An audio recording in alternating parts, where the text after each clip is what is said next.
Poggers.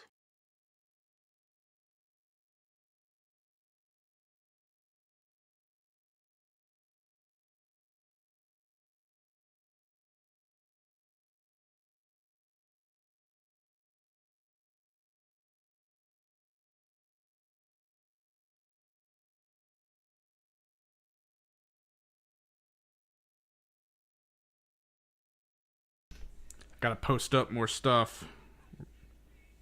Oh, this test is so far a lot more stressful because I can't check anything. We should have music over on Twitch.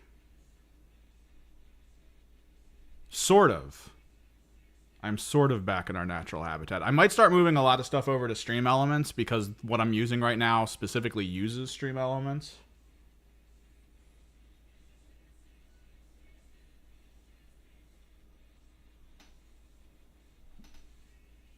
I feel like world leaders would just dual blood letters, right? Like that would be their goal. So yeah, music is on Twitch. Quendi, do you hear music on YouTube?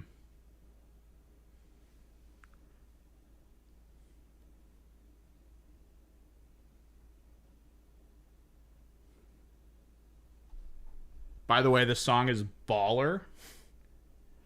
And to those who don't know, there's a game coming out called Dead as Disco, and it is so amazing looking. Just from like a fun factor. So you're hearing it very faintly in background, which I'm guessing means you're hearing it through my headphones. Like very faintly. Because it should have been mildly loud. Let me switch over to a musical stream. Hold, please. Let's go with this.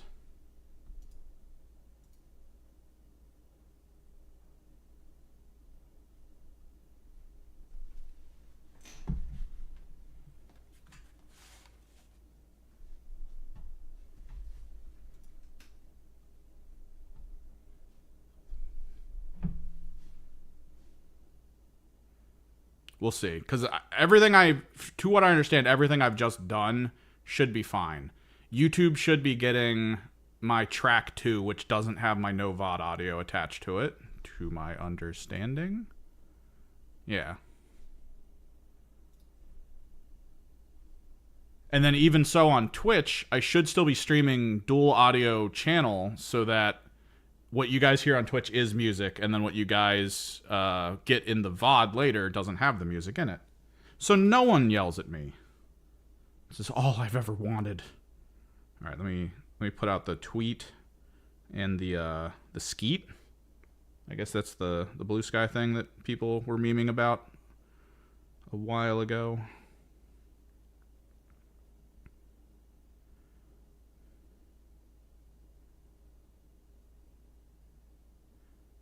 Dual streaming test. Pick your poison.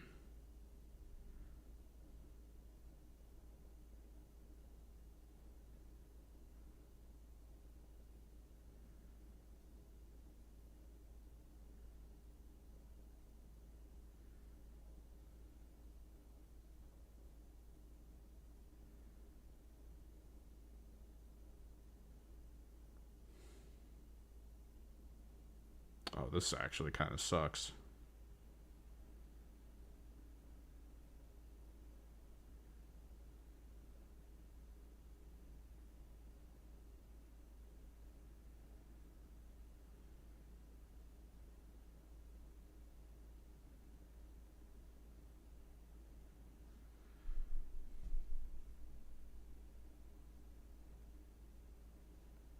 Okay, yeah. Because we've got background music going. I just turned it down in my headphones. So that should be good. I do have the multi-chat over on my side so I can see everyone. Apparently, I'm going to spend a little bit of time next week. Maybe. We'll see how much time I have. Because I need to start making more videos again. But I'll spend a little time next week. I can set this up so that the stream goes live in vertical format instead, which could be fun. Because apparently that's what YouTube's pushing, is their vertical format streams. Even though I think that's super weird, I think we can pull it off. I just have to be very explicit about my painting placement.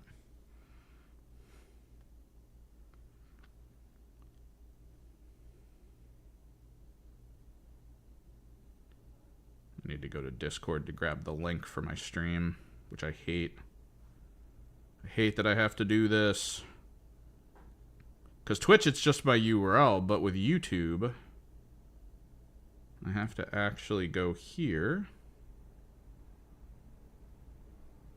Copy link. Twitter. Paste link.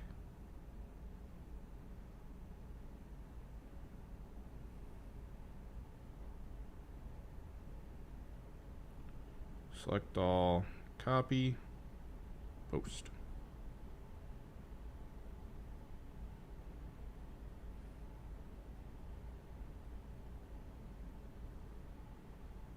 I could probably set up a bot for this or something.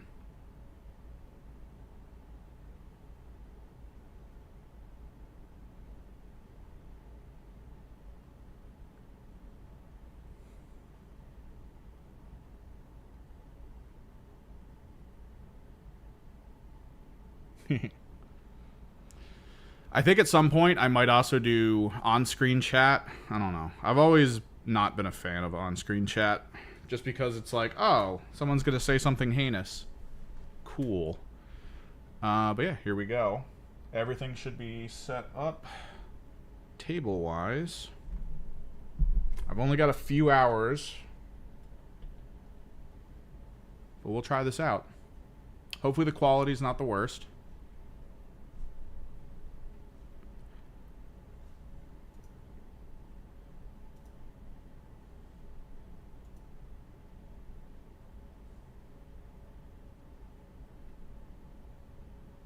It is saying my bitrate's all over the place.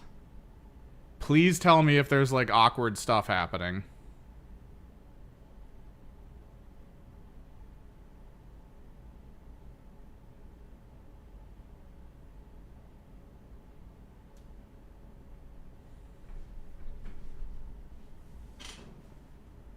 Dude, Space Marines have all the models.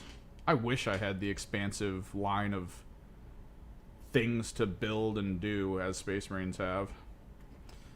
So, fun fact, I guess. They did release the information for unit bases, so we did kind of discover that apparently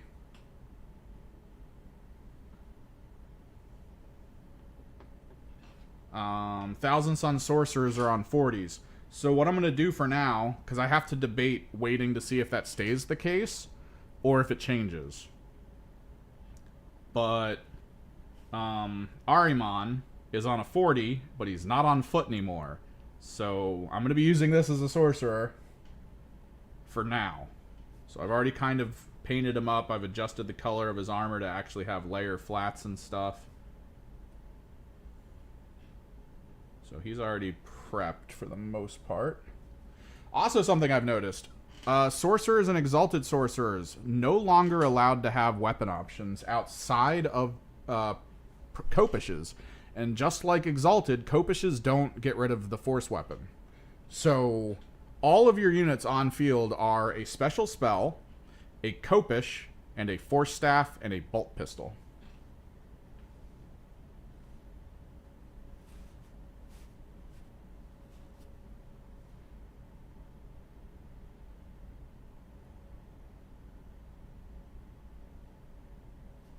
No more hand flamers. Only hand flamers come from squad leads for rubrics. And that's it. Alright, what were we doing? We were doing Draken Shade. This is the blue, dark blue shader. We were trying to push these guys a bit, and then we need to go through like all the Tzaangors. It's not the worst because, to my understanding in the rules, let me double check it.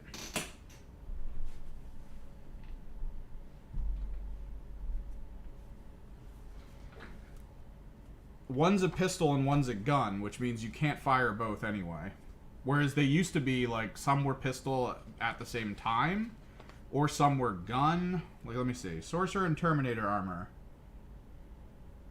So he can fire both still. He can still fire his Gaze of Hate and whatever gun he has.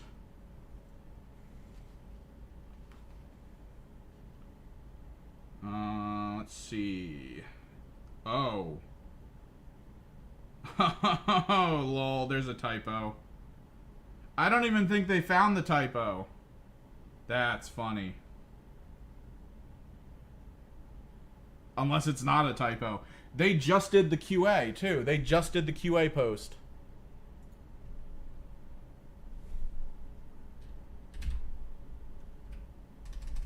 Let me actually just look at it in the app.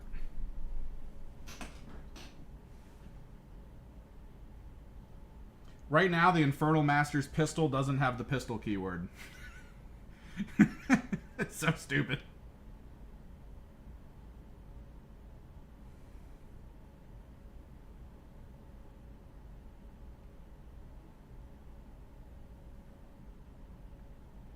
Codex Thousand Suns. Data sheets. Let's see if they fixed it, though, because it'll be fixed in the data sheet.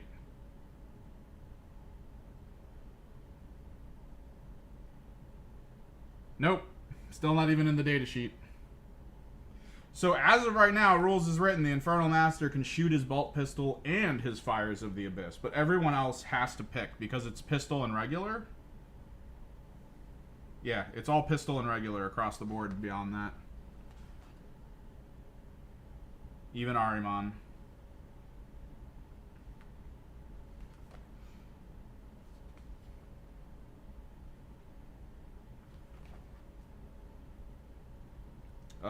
Demon Princes are both non-pistol, so they can just shoot. It's perfectly fine. You get your Heavy Bolter and your spell, so that's kind of cool. The Sorcerer and Terminator armor is the only one that can fire both. Which, if you give them the Inferno combi weapon's not that bad.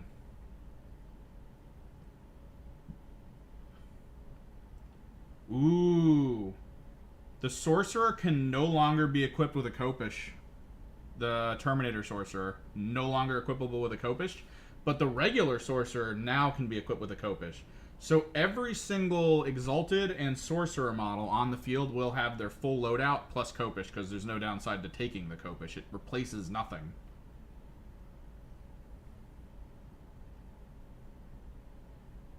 Which technically in the TZAANGOR squad is a really cool concept. Because my Sorcerer can basically get the +1 to his wound roll against vehicles using the Copish to try to put 2 wounds per on an AP2. Which is a lot better into armor.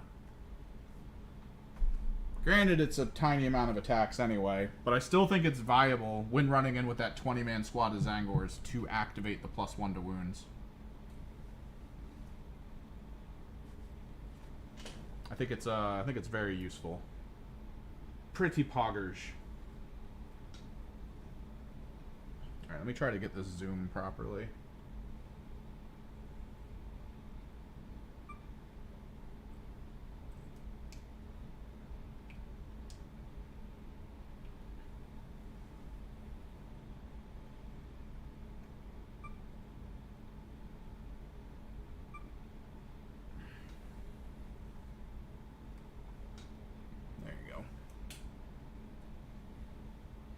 Question is whether the bitrate and compression likes it.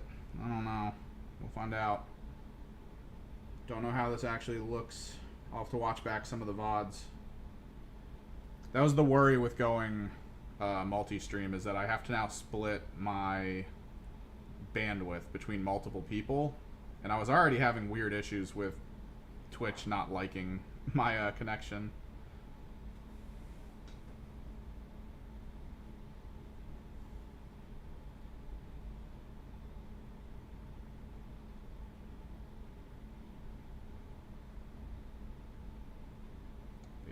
Dragging off Nightshade, getting to the edges, the creases. We're basically pin washing. Tournament tomorrow as well. Layout 1, I'm taking my Emperor's Children Carnival list, the one we've been working with.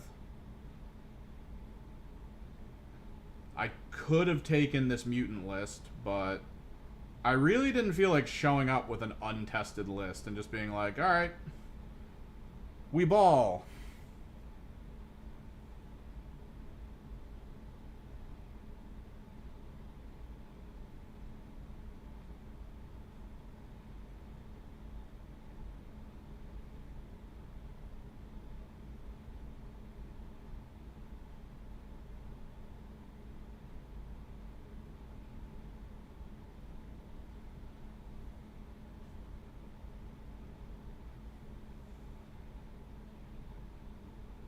Because I kind of get the strengths and weaknesses of Carnival. I'm not expecting to win.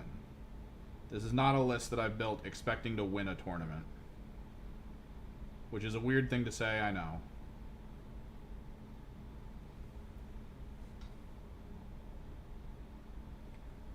The thing is, I have shown up with a brand new list I've never tried.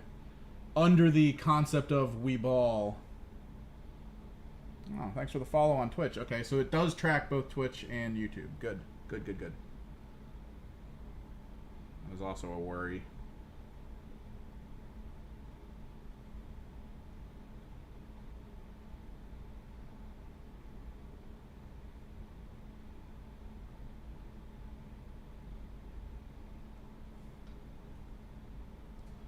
Paint streams are back. Since I spent most of this week figuring out how to split stream in a way where if you're on Twitch, you get music when it's live. And over here you won't, therefore I won't get tons of angry, hey, we're striking your channel messages. You know. So it's going to be a bit quiet on YouTube, but maybe that's fine. I mean, their Bob Ross episodes from the later seasons was just him whispering into a microphone. So, I mean, we could get a little ASMR as I talk to you about the Drachenshade we're applying right now to this Ogroid that I use as a chaos spawn.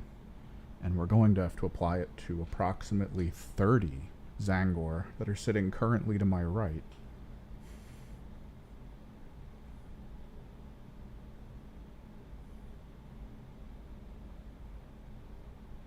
It doesn't add a ton of detail, but it does add at least enough to the recesses to remind you that this is a very well-shaped model.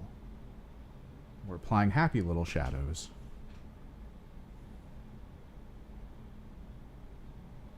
So it is what it is. YouTube's just going to be the way it is. I've tried with music over there. I'm sorry. We failed.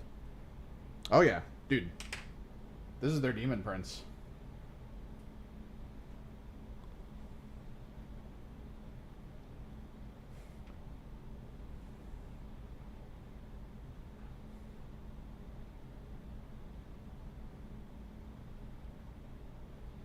Love this stuff.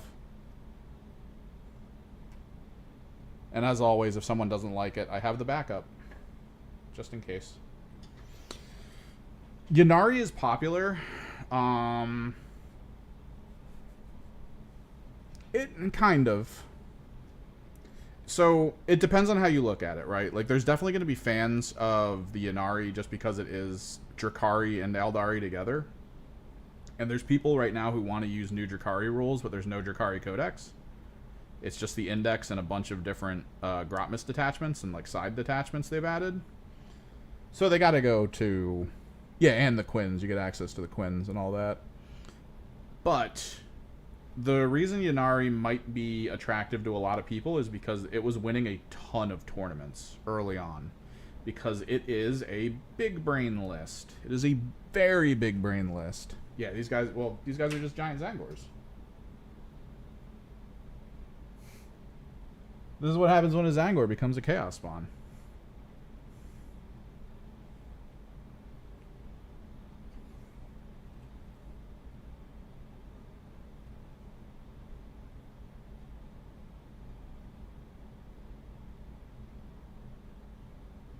We're just trying to shade in some detail. But what happened was, the moment the Eldari Codex was dropped, a few big brain players found out how the Ynnari could play in a way where... How do I put this?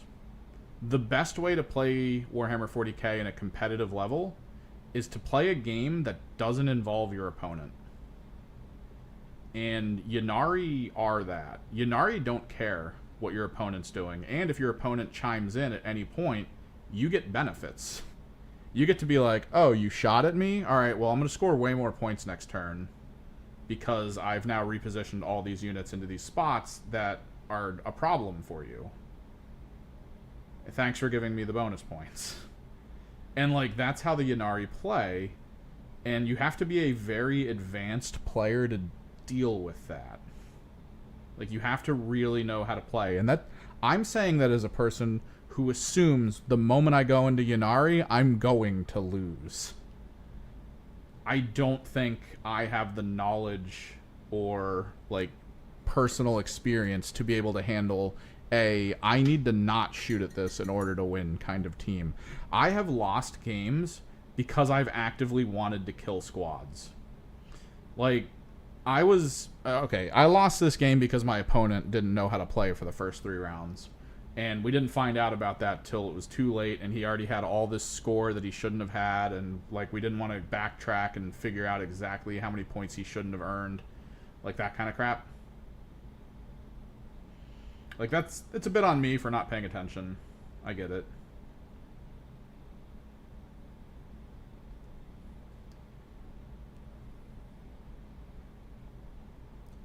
What, just like everything together? So the way Ynnari works is it's literally like, okay, you shot the squad and killed it. I'm making the objective they're standing on sticky. You're not standing on it. You have no way to charge to it. Therefore, like, that's it, right? Like, next turn I'm still holding that objective, and you killed a 60-point unit. Congratulations. With the alternative being that you've moved into that position, now you're going to charge, and the person's going to, like, back out, and you're not going to get the charge. It won't matter. Like, it's just too big brain. It's mercurial. I love Emperor's Children mercurial because of how big brain it is, but it's too big for my brain. Like, that's the problem.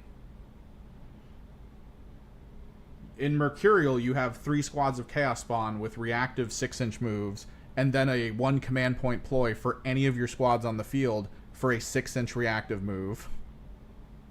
And then on top of that, you can redeploy 2 squads. All of your advanced rolls are rerollable. Like, everything about that entire army is just like, you can't hit me, you can't see me, I'm all over the place. Like, it's just really good at not being targetable. Which, that's pretty massive, if you think about it. It's just, my brain's not that big. I did use it very, very actively. This isn't even a kit bash. This is a kit bash. This is just an Ogroid.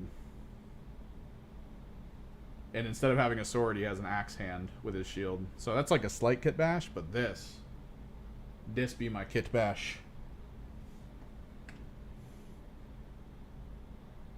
Thaumaturge body, combi bolter with a Demon Prince armor over top of it, some wiring and stuff that I had on the back, because this is all green stuff under here. Thousand Suns. Actually, this is a Lord of Change shoulder pad over top of a Demon Prince AOS shoulder pad. Demon Prince backpack. And this is a tendril from a Mauler Fiend.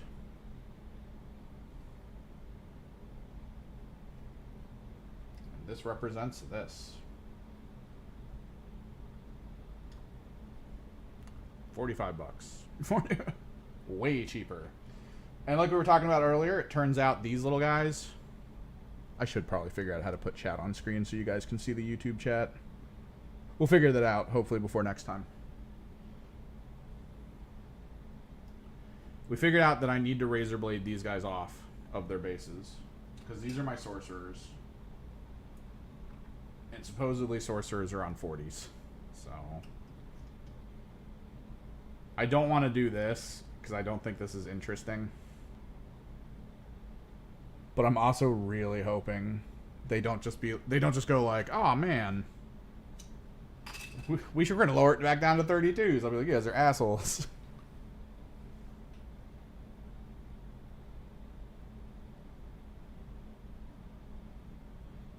You can ask me a black... Like, here's the thing. I don't know Black Templar that well. My one buddy plays them mildly. I understand the gist of it. And from Black Templar perspective... Oh, 1,000 point, though. Like, what are you doing for the 1,000 points? You playing? Are you building the list for the new cards for 1,000, or are you building the list for like current 1,000? Because you know there's going to be new rules for 1,000-point games. It's 2 data sheets each. I think they said 4 for battle line, and there's the main restrictions Titanic characters. So like, eh.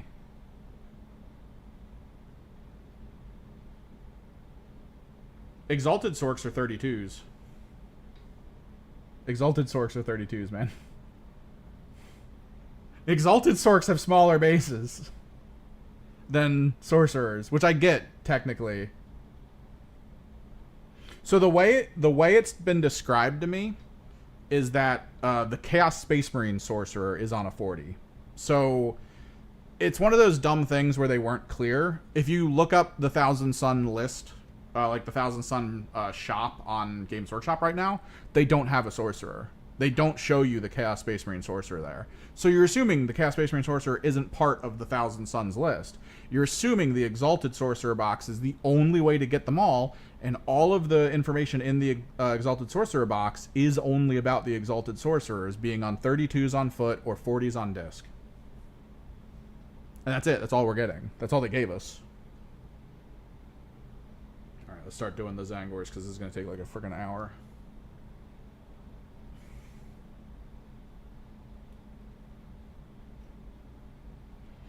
Well, that's the thing. They could technically, in that box, change it so the rules and stats show that in a single box you could build 3 Exalted on foot, or 2 Exalted on foot, and then 1 on disc, or 2 Exalted on foot and 1 Sorcerer.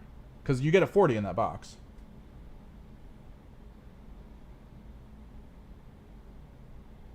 Okay. It's just the kits I have. Okay. And okay, so what's your goal? What's your aim? To have like a nice flavorful list, or are you actually looking to like do well? Because there are some hard truths I can bring up depending on what you say in that list about what you might need to look at that I still don't fully follow, and I really should. I think my list for Carnival follows the idea at least a bit, so I'm getting better at it. But I can go over it at least a little bit. I'll ask you some questions about units. Like, what are your mechanics units? What do they bring to the table? Is it like sticky or infiltrate? What's the goal of them? That kind of stuff. I can try. At 1,000 points, I'd almost say it's not really worth it to have, like, if you have a really big Grimaldus squad, like the normal meta for Black Templar, I feel like you have to kind of forego that at 1,000 points just to get score and actually be on the field with things. A 1,000 points is like a weird game to play, but it works.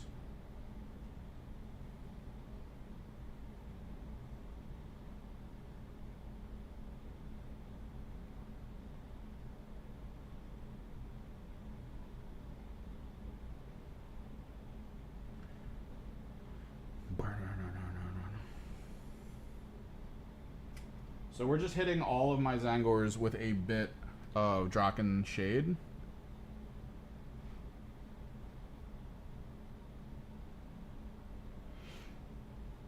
I do like soup, but like, it's got to play well. I'm actually really, really seriously interested in what's about to happen with the Chaos Knights. I have a mild sneaking suspicion that Chaos Knights, the Codex, has no information for Dreadblades in it. There's a very good chance they might be moving Knights away from allies. Which is going to kill Emperor's Children for a very long time. A lot of people rely on Brigands as their kind of jack of all trades. And Brigands are about to get the nerf stick. Just in general. So, like, maybe Huntsman will probably end up being the new Brigand for choice. But I think one of the leaks said the Huntsmen are going up in points. Phobos Kill Team Box of Reavers, Sword Brethren, Sternguard Vets, 5X Infernus, Strike Force Justin, Misfits. Okay.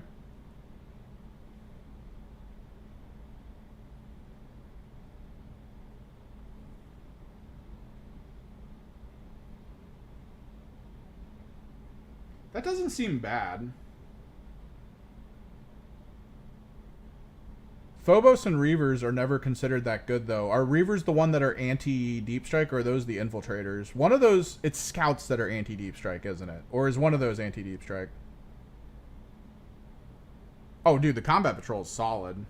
Okay, so here's the thing. In the coming rest of the year, I don't know when this is going to happen. They're getting really accelerated with Codex releases recently. So I don't know when the Black Templar Codex is coming. But it should be let me look it up. No.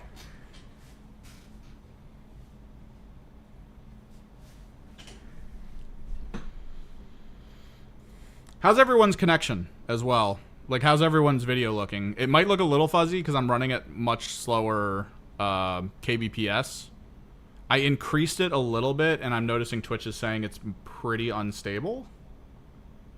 Although it's not saying unstable, it's just red, which I'm assuming means it's unstable. So, Infiltrators. Okay. Well, no, so some Space Marines have the Infiltrator rule, which lets them get set up in the middle of the field. I think the Infiltrator branded Space Marine has the 12-inch anti-deep strike bubble. That is super useful at any level.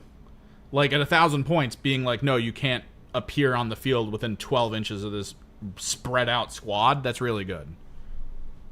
That's a very good mechanic, and it's very counter to a lot of people's army lists. You can basically just sit on your home objective with a small squad of that and just never leave, and they can't get to your home base. It's just impossible.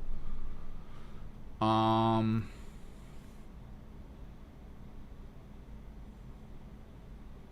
was I about to look up? Oh, I got distracted. Oh, roadmap. 40K roadmap. 2025.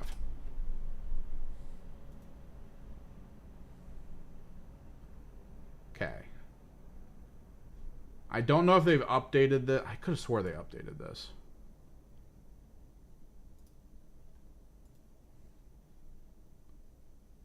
Yeah, here's the new one.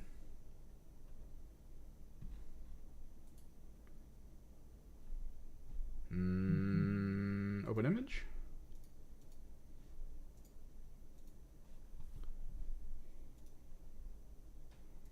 Please don't blue screen my computer, because I have not used this thing before. Fade.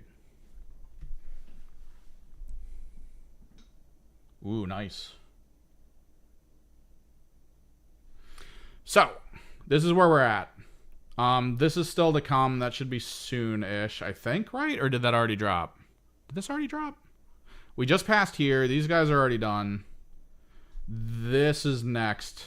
Wait, did this get pre-ordered? I think, yeah, this got pre-ordered, right? This is already out. I'm pretty sure. I don't completely follow Space Wolves. But my brain is going, yeah.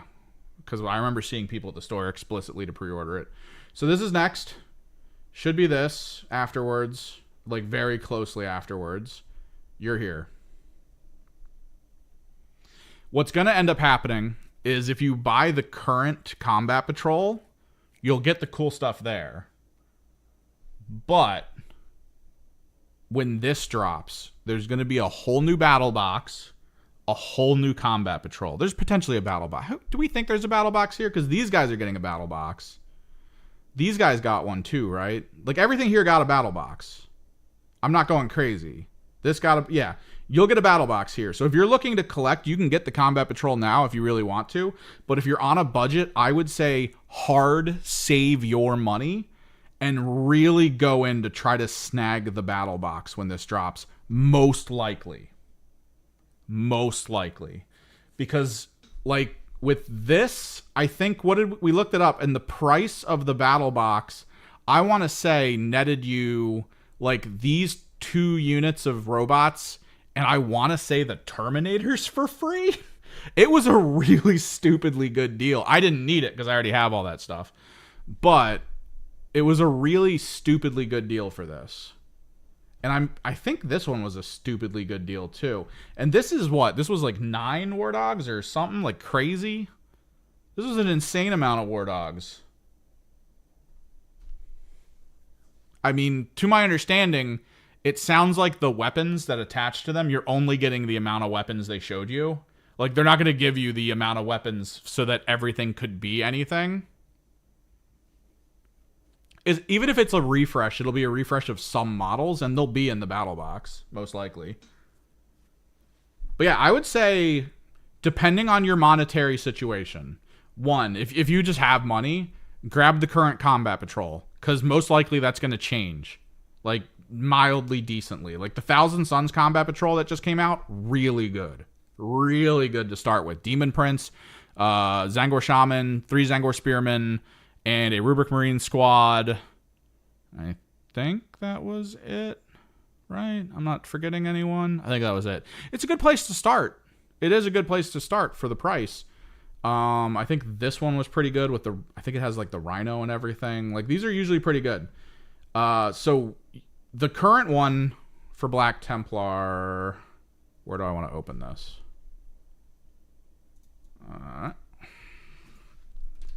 Black Templar Combat Patrol. Open image in new tab.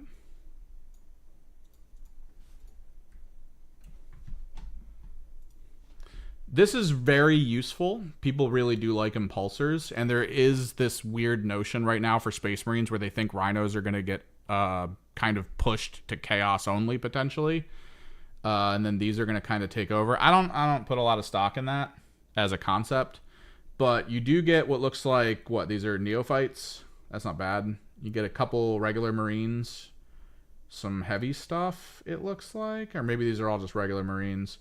You get a sword leader of some kind, and then this guy, depending on what you can get at price, because sometimes these go on sale decently. This is a decent way to just shore up some models. And then if you, like I'm saying, if you have a good bit of money, once this drops, you're going to be getting a new combat patrol, so that's a lot of different models, a battle box, which should be a lot of models, and then maybe the special battle box will come with the codex in this version. With the Thousand Suns version, I think it was, the battle box is just the models, no codex. You still needed to get the codex. So maybe this will require you to get the battle box and codex if you want all the stuff. We'll have to see. But you've probably got 2 months. 2 to 3 months before the announcement, because this is now announced. Pre-orders this Saturday for the codex, at least, if not the battle box. Most likely 2 weeks this, and then probably 2 weeks is going to be one of these two, because they're really shoving this in. They want all of this stuff out, I'm pretty sure, because this looks like Votan. They want a lot of the stuff out, like, in the next year, because I think they want to reintroduce the core rules. The rumor is it's going to be 10.5, so it's going to be a new core rule, completely updated and smoothed out to sort of reinitiate the season of 10, because so many people like 10 right now that they don't want to screw it up. So it won't just be like a clear break with 11. So it'll be 10.5 with codexes that are already out, still working within the new format, but like just a little bit smoother and better for people, I guess, at that point. We'll see. Again, rumors, weird thought processes. We don't know. We genuinely don't know the limit on how that's going to play out, but we'll have to see.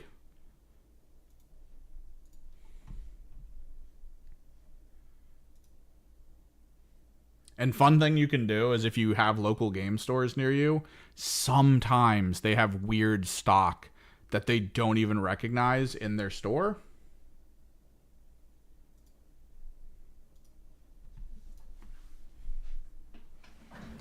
So there's like chances you have a store near you that might just have like old Black Templar battle boxes and stuff. And in those situations, it's pretty cool because you can just get your hands on like some crazy stuff for fairly cheap. Like, one of the best things I bought for my Thousand Sons was actually the Thousand Sons boarding patrol.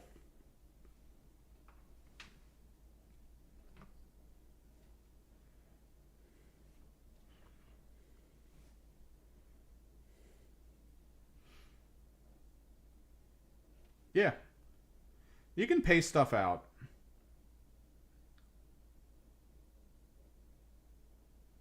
There's always the chance that sometimes, if you pay attention to online sales, stores try to offload combat patrols that don't sell well. I'm constantly watching Amazon because if they ever put the Thousand Sons combat patrol on sale like they did 2 years ago, I'm going to grab it.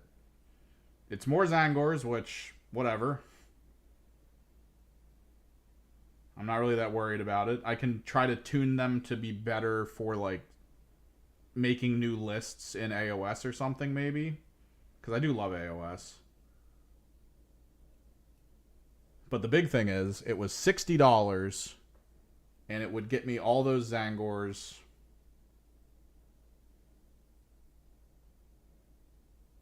And it would also net me the final 5 Terminators I need to have every Terminator possibility. So I could run a really obnoxious Phalanx list that's not going to win, but is hilarious.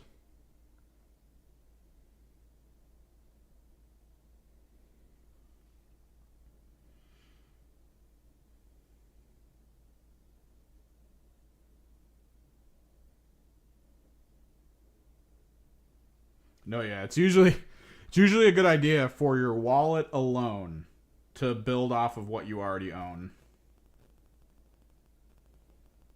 It's usually a good idea. That's why I kind of design things the way I do in terms of my purchases. Because right now I can play Thousand Sons. I can play Chaos Demons, specifically Tzeentch. Although I do need to purchase a lot of Screamers to make that work. I can play Soulforged for Chaos. I can play pretty much every Thousand Sun detachment at this point, and it's just focusing on the one thing that I play at this stage, which is Thousand Suns.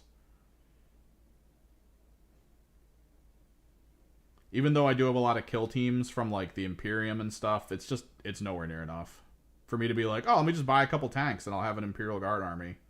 That is not how that works. At all. Just buy a couple tanks. I'll have to buy 2 Baneblades. It's the only way to make it work. Just get blown off the field every single game I play. By turn 2. Just get railgunned down.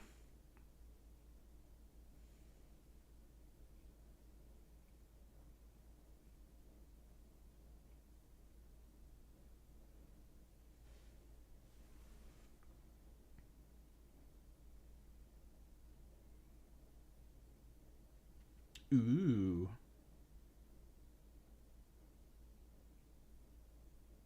Do they play Imperial Guard? Because there are so many cool things you can print if they don't. To give them, like, a really fun concept. The guy that runs the store that I go to, he just got the Necron Titan. The one that looks like a bunch of flat panels that break off into, like, spider legs and things. I think it's so cool.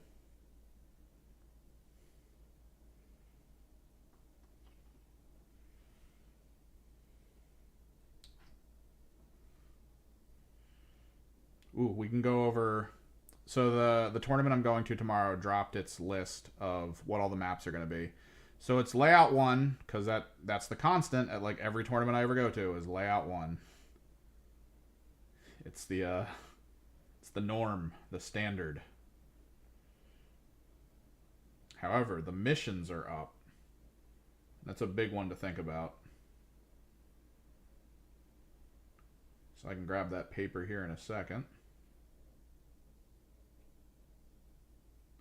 We're doing the carnival list that involves Fulgrim instead of Lucius. I do think Lucius is a better purchase in general as a special character than Fulgrim. He does achieve really cool things, especially in a squad of Flawless Blades. But, that being said, I think I need one more Land Raider, and maybe... that might actually be all I need, is one more Land Raider to make...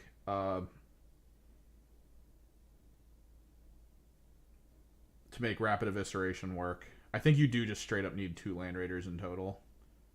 And I think you actually don't really take Demon Princes with Wings. You might only take 1 in Rapid Evisceration. I think you might rely more on the 8 las cannons you're going to be firing downfield every couple seconds.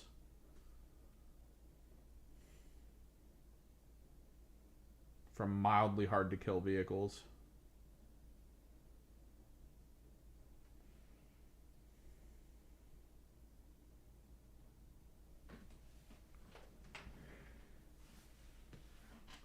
But yeah, we'll be doing the Fulgrim version of Carnival tomorrow. Things we discovered in practice with Lucius. It is very difficult in Carnival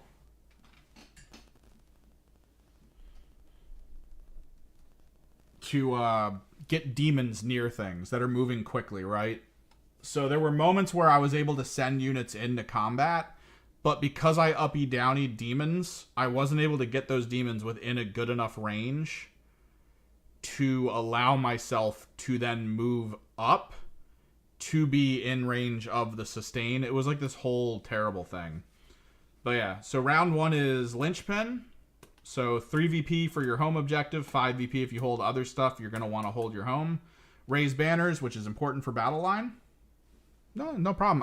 That's why I want to do these. Like, hobbying I can just kind of do passively, but I like talking about the game to people who want to learn stuff or maybe have cool ideas. Raise banners, so all the battle line that I have, very important. My 2 squads Tormentors and my 2 squads Infractors will be very important at scoring for that. Search and Destroy, which is quarters. I think I'm okay with quarters. The whole thing, I think, is in layout 1, Fulgrim needs to sit in the magic Dorito, the little triangle on the field, and that's where he has to sit. He just needs to threaten an area and just be annoying. I can't send him in unless there's genuine reason to send him in for a mission. The second game, Ritual. So 1 center objective. How does Ritual work? Because I read it, and from what I can tell, I have to put all other objectives I create within 12 of the center Ritual, and they have to be outside of 6 of each other or something? I gotta double check it. That's gonna be crazy. Because I'll probably, I guess I'll be doing that with one of my Tormentor squads. I could easily see myself doing it with some of my on-hold squads. My Demonettes will probably do it, I imagine. That could be odd. And then we've got Hammer and Anvil. So that's that's a short edge setup. So that could be weird. That could be weird for me. Still, Magic Dorito's an option for Fulgrim. That's all that matters.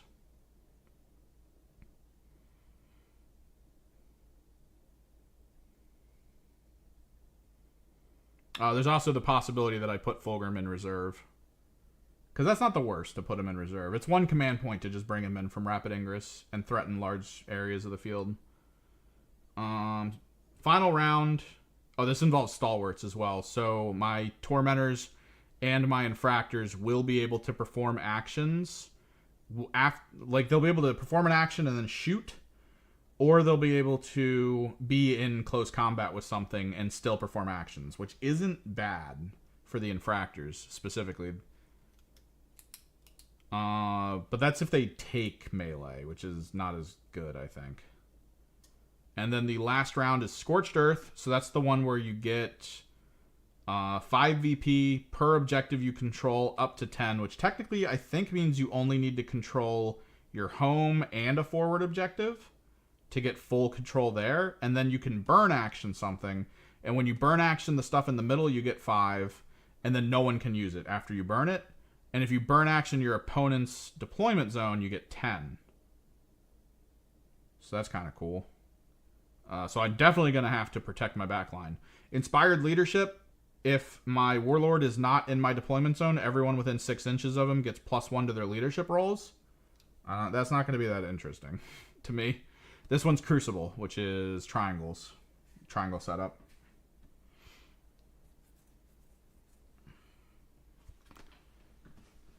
So I have kind of a battle plan. A lot of those battle plans revolve around Fulgrim either being in reserve or being in the Dorito on turn 1. So we'll see how that works.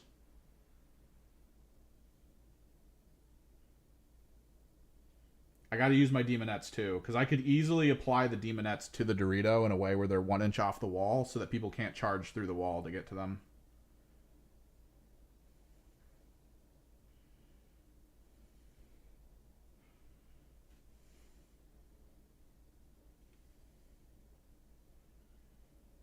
And then the question is, what do I take to the tournament at the end of the month? It is looking like I'm going to try to get my hands on a Chaos Knights Codex.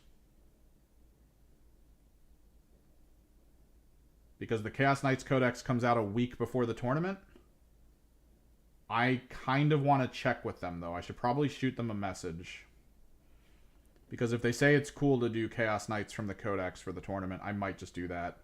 I hate the idea of playing a 2.5 hour 2K game with anything that isn't Knights.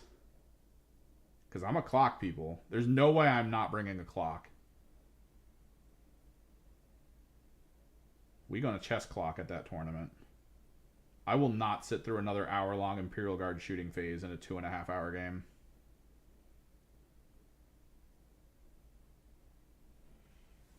You can't pay me to do that. And that's the crazy part. There is a psychological element to being an Imperial Guard opponent. Of having to sit there and be like, yo, it's been 30 minutes. You're still shooting? It's turn 1, bro. I didn't even give you a lot of targets. You just spent the last 5 minutes missing at something.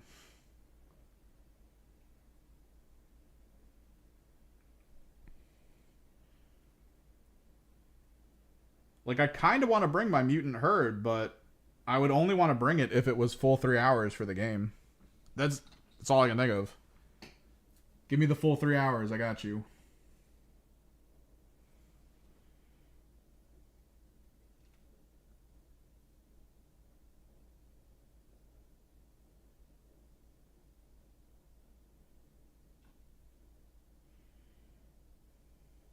I am interested in getting used to them, though.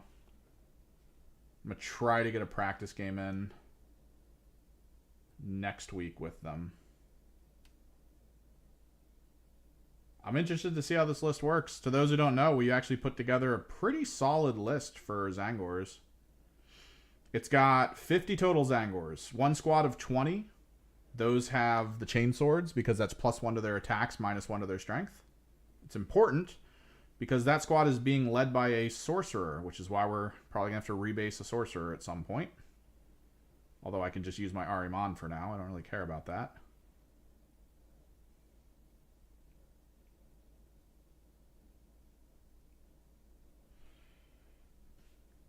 Because he'll give them lethal hits, and they'll be swinging in peak. In peak performance, they will be swinging 60 times.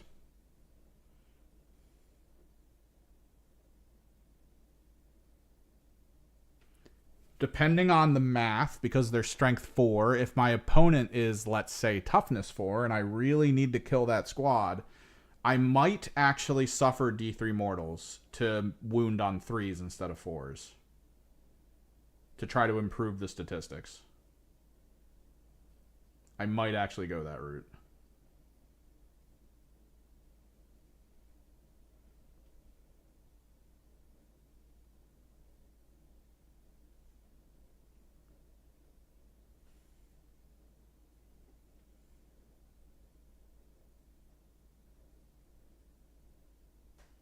Probably reactivate affiliate over on Twitch, then work on memberships on YouTube. God, it's gonna be a rough week, me trying to get that set up again.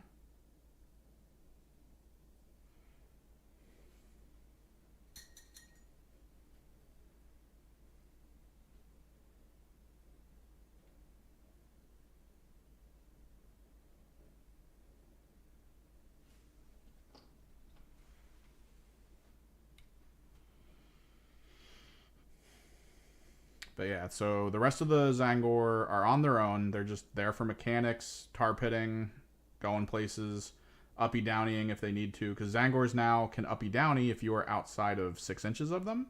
Normally that sucks because they're not deep strike, right? They can uppy downy from anywhere, but they're not a deep strike unit. But the mutation herd, that detachment, allows them to deep strike for a command point.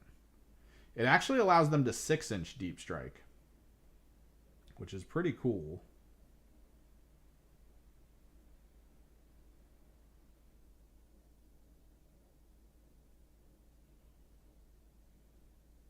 They can't charge, but they can still 6-inch deep strike. But what's really cool about that from the mutation herd is that I could technically put a Mutalith Vortex Beast in reserve. That thing can deep strike. I can deep strike an MVB with outside of 9 inches of an enemy. I could also put Chaos Spawn into deep strike for the same thing. I think the Chaos Spawn actually gets 6-inch on their deep strike too. Because I think it's anything but monster.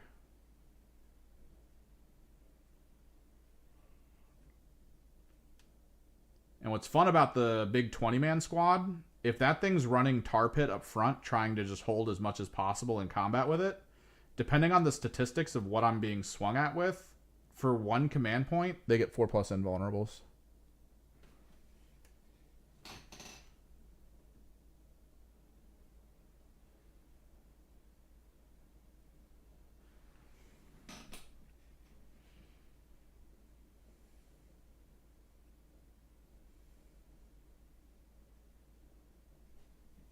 I genuinely think the that unit is really good. There's no way to generate command points in it. I think there's only I want to say the new robots. Those are the only thing in no, maybe Mauler Fiends, but I don't want to do Mauler Fiends with this. That's the only way for you to technically generate command points because they have free options for command points. Specifically Overwatch and Heroic Intervention usually.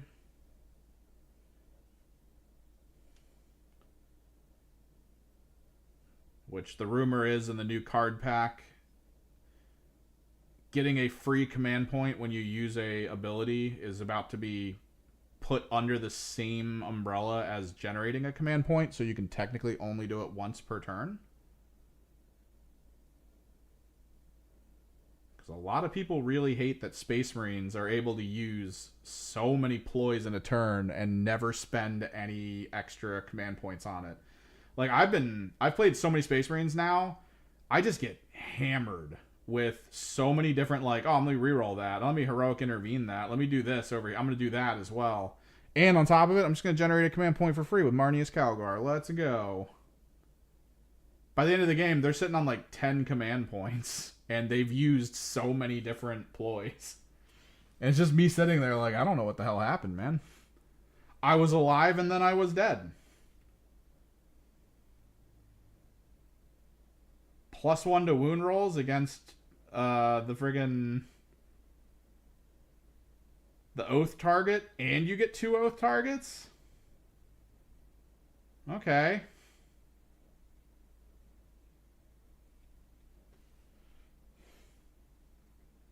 At the very least, I can force you back to -1 to your wound roll. So you're flat wound. Still, it sucks.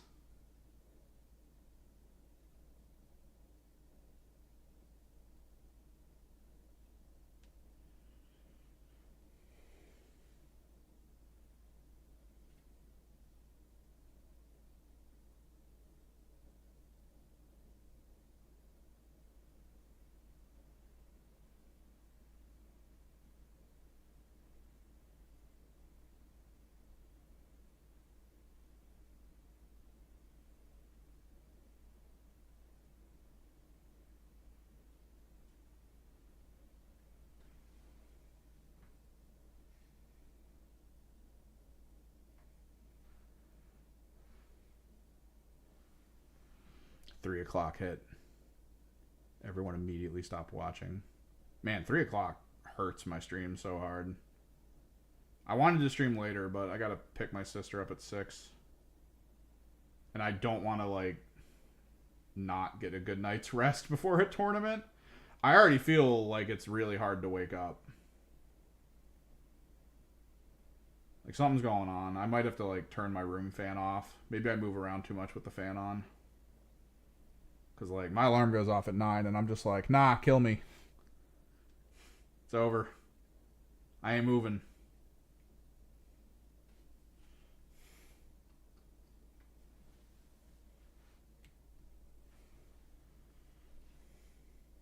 We have so many Tzaangors to do this to. I'm gonna lose my mind. We already did all the maining work off stream.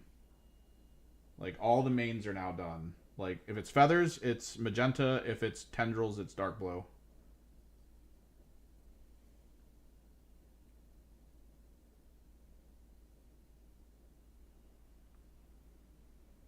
So we got a good bit of work done.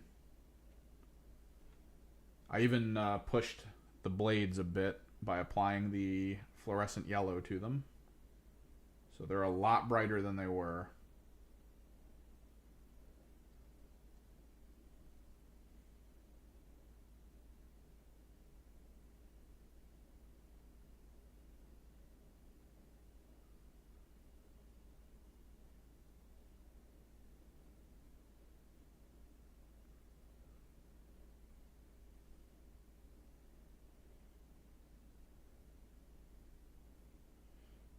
I might write up a flashcard tonight that explicitly says score first, kill later.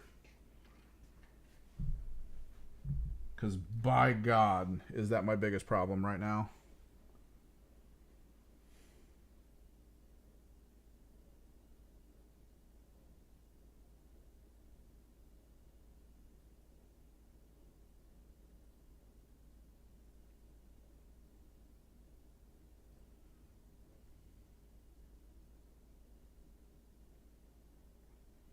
Someone from a dice company reached out to me for my main YouTube channel. I don't know if I want to do it, though. They say they're handcrafted, but they look a lot like the Temu dice I've looked at before. So I don't know how I feel.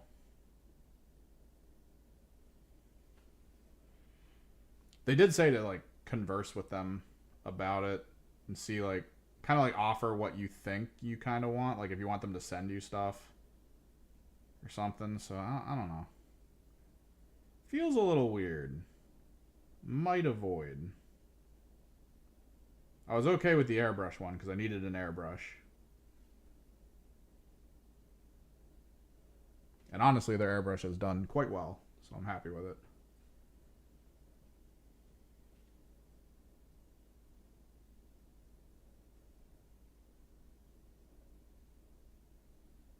It would be something I would recommend someone looking for something like as a cheap option. If you don't want to have to like go out and spend way too much money on like an Iwata or something.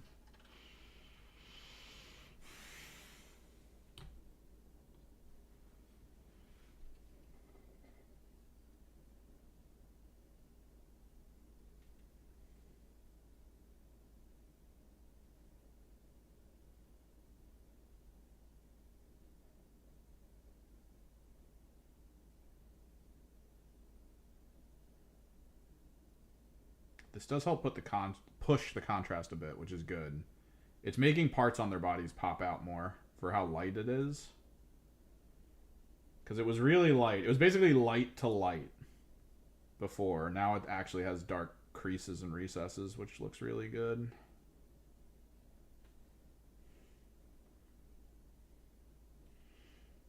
Again, when considering shading and shaders, you can always make your own. There's so many tutorials online for how to make your own shader. It's usually just watering down ink heavily. I think it's ink plus some kind of medium that makes it really fluid. Makes for great shader. You can make whatever color you want. From a standard level in 40k, most people point to Nuln Oil and Agrax Earthshade as the shades you want to go with because Agrax makes the shade feel earthy, so it feels like kind of the terrain's getting into your armor and is making everything a little bit dirty. And then Nullen makes everything a little bit comic booky because Nullen is just black, which means it sort of puts black lines and things and can make it look almost like inked line work on a comic book page.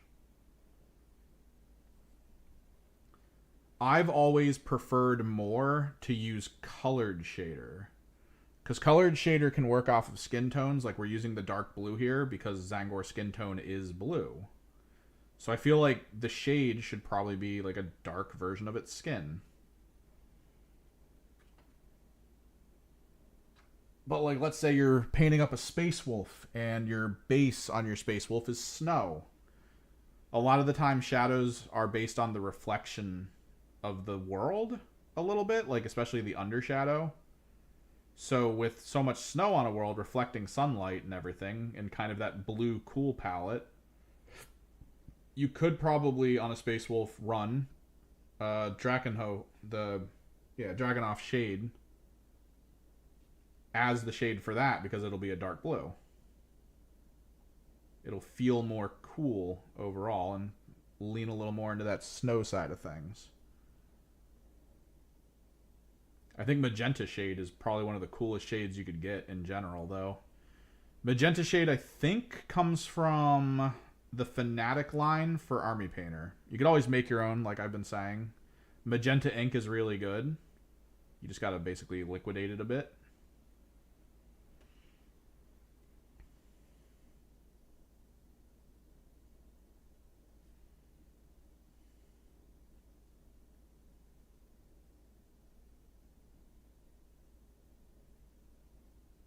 But Army Painter does have their own magenta. Magenta makes for a really good shade because it's so weird looking. It's almost not destructive to whatever you're applying it to, but it's weird enough looking that it really pulls attention to your model. Because people are like, what the hell is that shadow? And if you run contrast paints before it, whatever the color of the contrast is in the recesses will be affected by the magenta. So like magenta into blue, like we're doing here, it could make the shadows purple. Which could be pretty cool, but I wanted to keep it blue for now at least.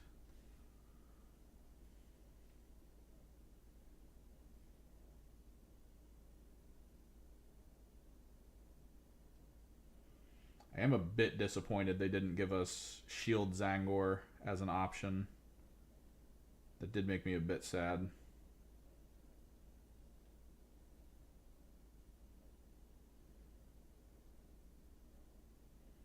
I was really hoping we'd have like a 4+ save. We do. On YouTube, it should be linked in the description below. I wonder how I can type in here. We have list building channels. I will say, I know a lot of people kind of go into those and post and they're like, I'll get good info. If somebody who does play the army looks at it or plays against the army a lot looks at it, you probably get good info. But if there's not enough people in the Discord who know stuff, you might not get good info. I don't know why YouTube chat comes up. I can't type over here. Multi-chat and read only.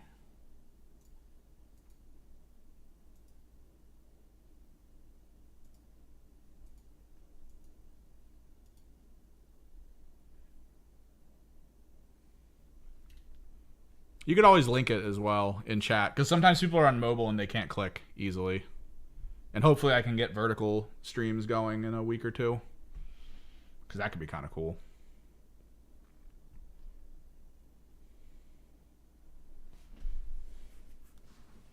What up, Broshi?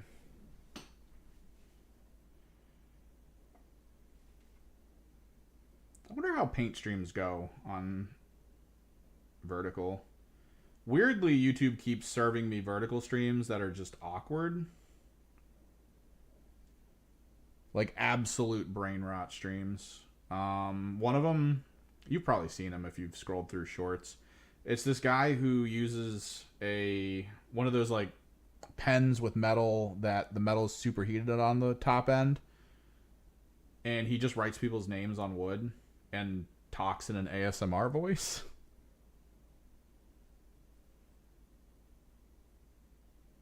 And he has kind of his own built-in, like, I guess, community inside interactions. Like the noises he makes and the stuff he does, it's all very, like, standard. For his community, rather. And then there's this other guy that occasionally it serves me where it's like, yo, this guy's trying to click a billion times or something. And if you follow him, like, it'll take away number from his total number. If you say down, it'll remove one in chat. It's just, it's pure interaction. Because his chat's constantly spamming. And he's just constantly getting more follows. So it's like, it's kind of brilliant. It's a way to sort of break the machine. Maximize income. I don't mind the one where he's writing names on boards and dropping the ASMR voice. That's fine. It's pretty cool.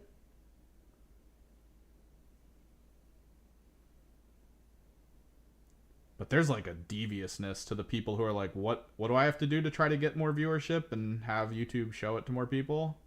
I got to get them to comment, and I got to get them to follow and like. All right. Well, I'll make commenting, following, and liking a detriment to what I'm trying to do. So that people can do it over and over and over again and laugh. It's like, I don't know. It's like almost fake, but I mean, I guess it's not. At the same time, it's weird. Funny, but weird.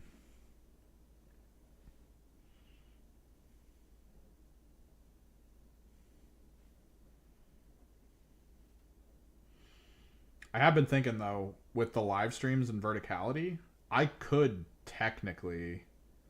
I would need to look into a few more things I could probably add to my OBS. I could probably live stream battle reports in vertical.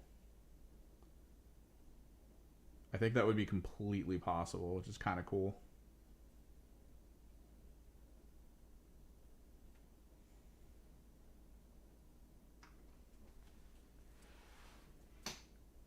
Ladies and gentlemen, we are not even halfway done with the Tzaangors I have sitting off to my side. Oh my god. Why did I agree to do this? The only person I agreed with was myself, of course. I could easily just stop.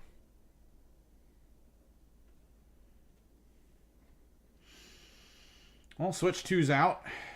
I know a lot of people are talking about it, playing it, enjoying it.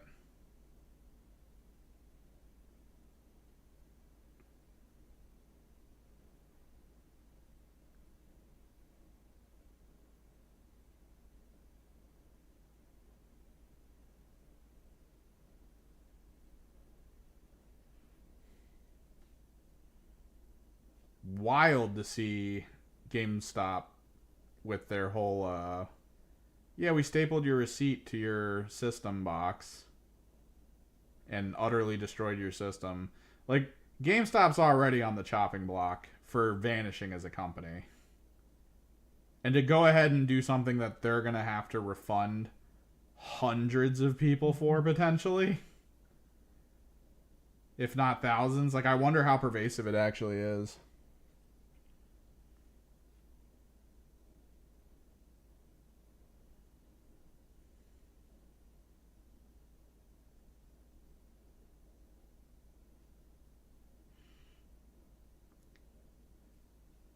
That does really feel like one of those things where the people who are part of the community that are like trying to be a major element of it have no clue about it. Like that just makes it feel like that a little bit more. Like it's less to them about the whole experience of gaming, and it's more to them about just like getting money, churning people through quickly and getting them the hell out of there. Which that might play into why people are trying to get away from that side of, you know, companies and corporate world for gaming, which is just odd.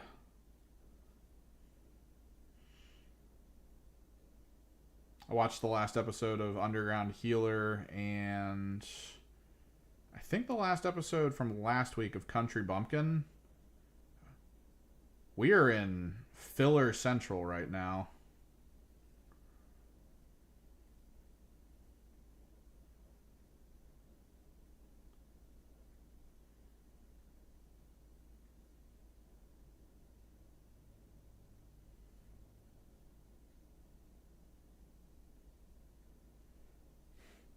Like nothing happened. I was kind of hoping something cool in at least one of them, but it's just like people talked for a bit and then they stopped talking and then the credits rolled and I was like, oh, okay. That was the reason I stopped watching Reincarnated as a Slime. There were 4 episodes in a row that was just them sitting in a room talking politics. I was like, I'm out. I can't do it anymore. Why are you doing this to me?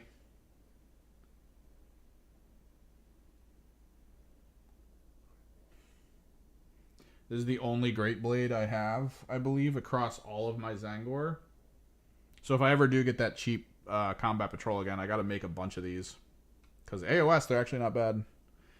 I mean, Mortals are bad in general. You don't really want to take TZAANGOR or Acolytes or Kyrics, yeah. In the Zine Charmer, you want to take Demons because those are actually usable.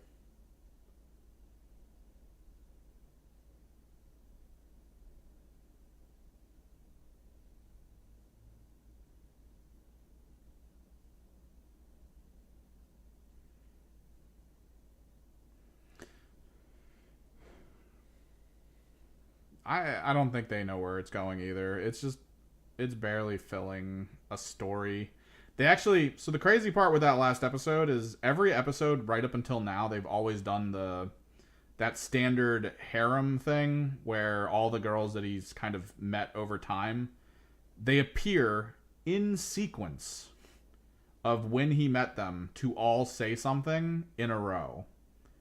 And even the first time when he was not back at his like clinic, they still found the time to pull that out for that episode.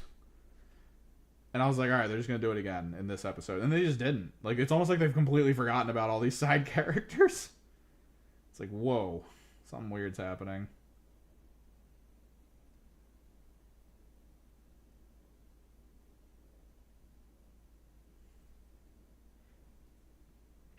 But it's mostly about uncovering a corruption in the well, I mean, it's very obvious that the Healing Academy is corrupt, but the corruption of that one guy who just steals everyone else's life force to heal others, there's something there. And that's it. I mean, we're going to uncover that at some point, because they said people are going missing. So it's people for his experiments.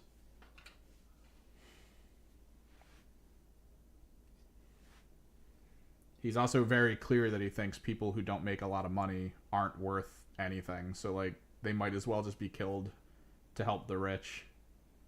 Like, he's been very clear about that in the anime. So, I'm pretty sure that what they're going to discover is that he's just killing poor people to try to heal the rich and build his status.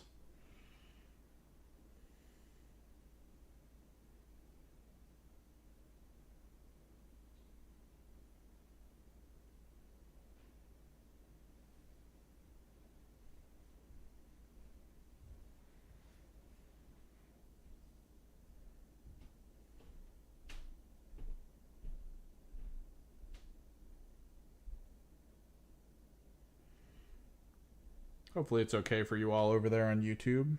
Again, we have music over on Twitch because YouTube doesn't like music. But if you're completely fine with chilling to my occasional voice and the weird ambience of the room that I'm in, that is fine.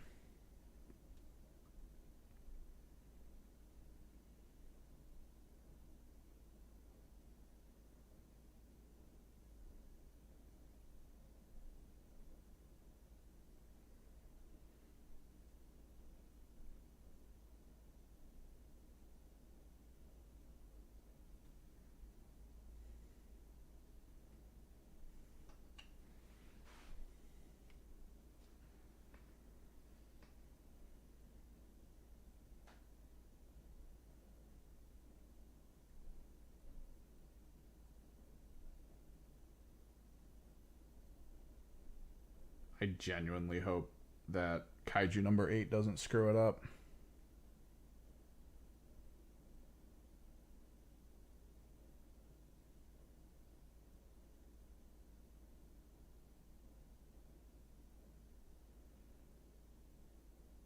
Because sometimes shonens don't. Like, sometimes shonens actually pull off really good things. Technically, Gurren Lagann was kind of like a shonen. And the entire way through, even like the oddball filler episodes still felt really good.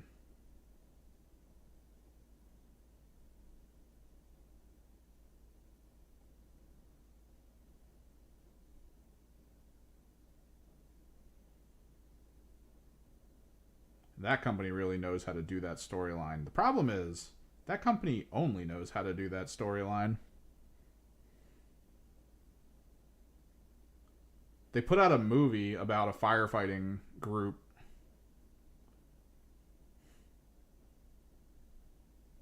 In kind of like a world of supervillain fire starters and stuff. And it took me a while to finally get my hands on it.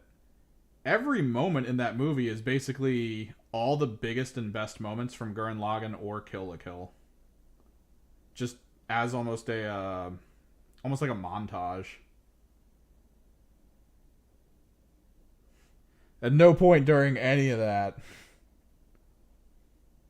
Oh, okay. At least I'm giving you the option. I'm going to be interested to see the results if I get vertical mode working.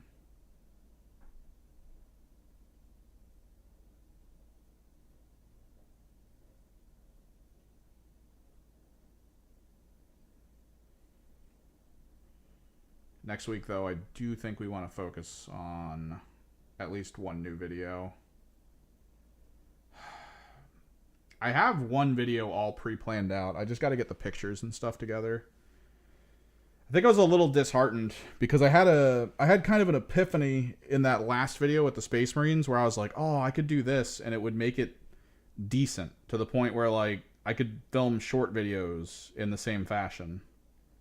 Not like shorts videos, but if there's some news that comes up, I could just do it this way and talk about the news and it'll be fine. But the quality of the recording just wasn't good enough. It was the slow-mo stuff. I really liked the idea of my character being in the world but in slow motion while talking about things with a little info box open next to him. Happy I figured out how to make the info box reflect to the floor, though. That was kind of cool. Just a little fun built-in thing that I can quickly and easily emulate going forward.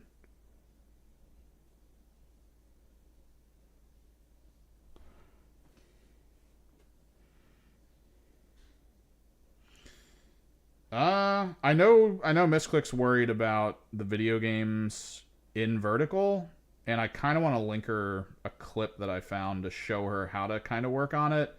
It takes a bit, but you can apparently set it up so, like, let's say she wants to play Splatoon in vertical. She can set the canvas up so that there is a canvas that has multiple cutout layers in it,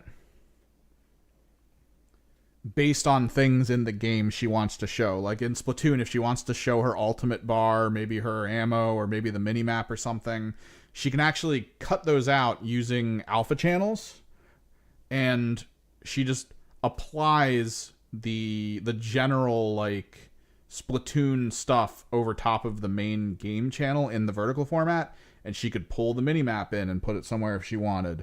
She could pull her ultimate bar in and put it somewhere if she wanted. That way people see more of the information while she's playing despite not having full vision on the screen. But yeah, it does take a bit of work and a little bit of photoshopping knowledge. Don't need a lot of photoshopping knowledge, but it's pretty basic.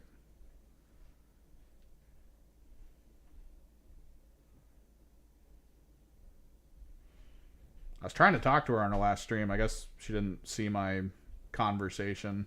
I can only imagine someone like her, Like, even though she's kind of like a mid-tier streamer, but to be on all those different platforms and to have just as many people just constantly talking across all of it, it's gotta be rough.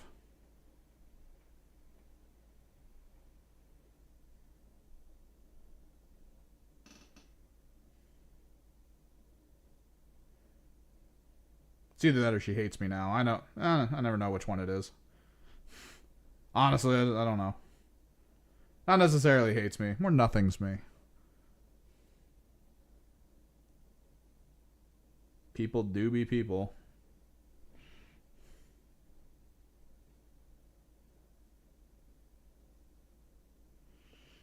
I'm gonna have to do this to all of my enlightened. Oh no.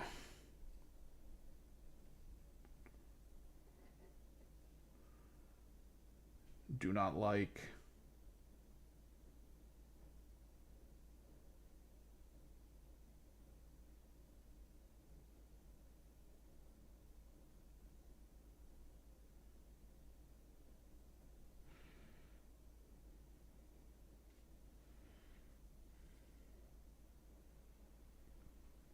I think the program I'm using does allow for streaming on Instagram.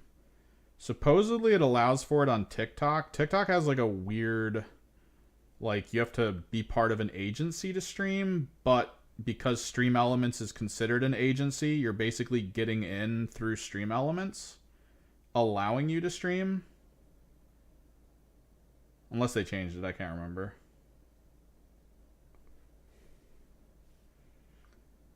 I'm also going to have to do black on all their bases. I have to redo most of them.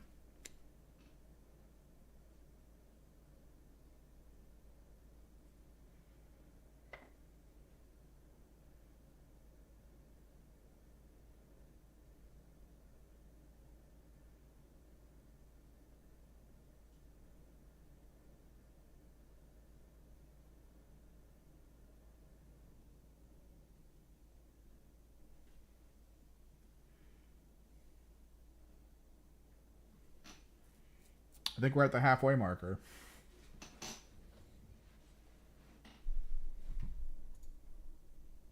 We've been streaming for an hour and a half. I have been exclusively putting shader on metric tons of Tzaangors.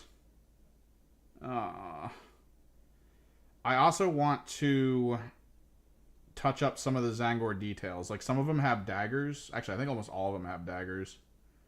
And I want to kind of hit that up with silver instead of gold so it stands out a little bit more.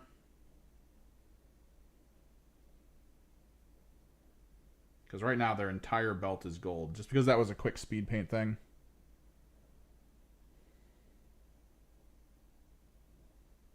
Yeah, she wants to expand. From what I can tell, she wants to expand her like general presence, because she hasn't really been growing on Twitch, and then she was gone for a while, which, I mean, that just slows you down.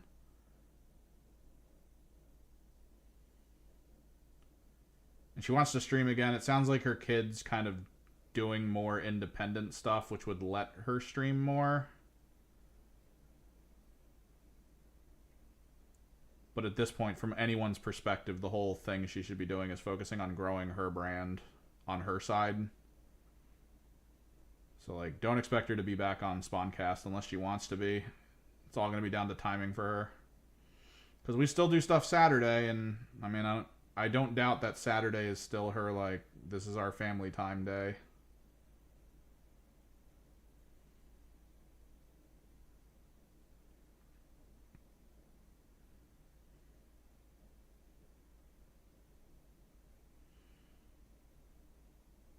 But if she missed the Switch 2 launch, I don't think she would have forgiven herself for that. Because that's basically, this is her wheelhouse.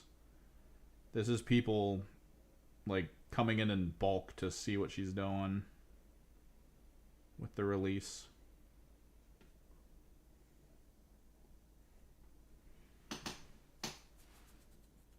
I'm throwing shade all day.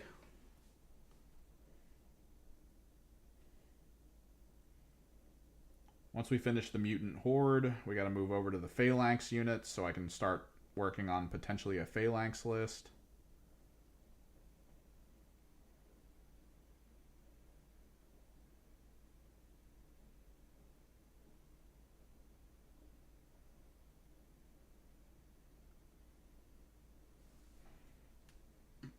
And then we'll finish out all my vehicles so that we can have a Warp Forge list.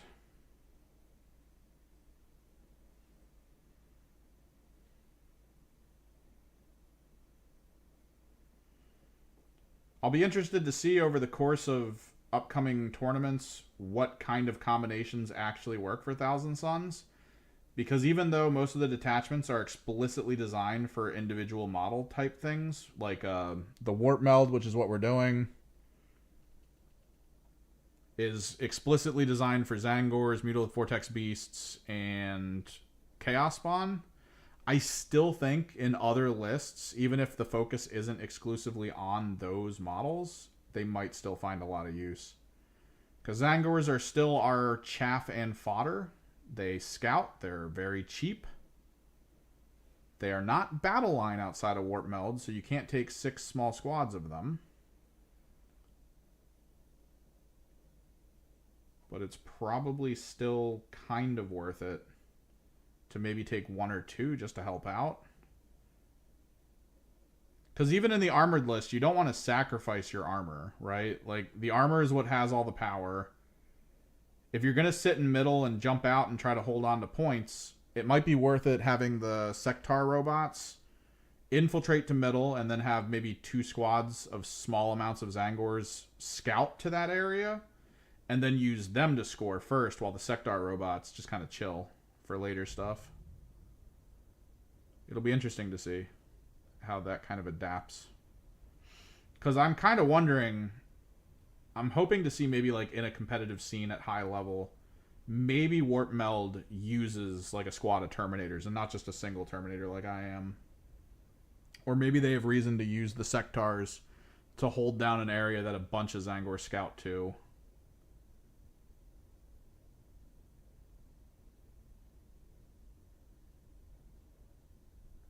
Or maybe just like getting 1 Rubric squad to chill somewhere. I don't know. Could be something.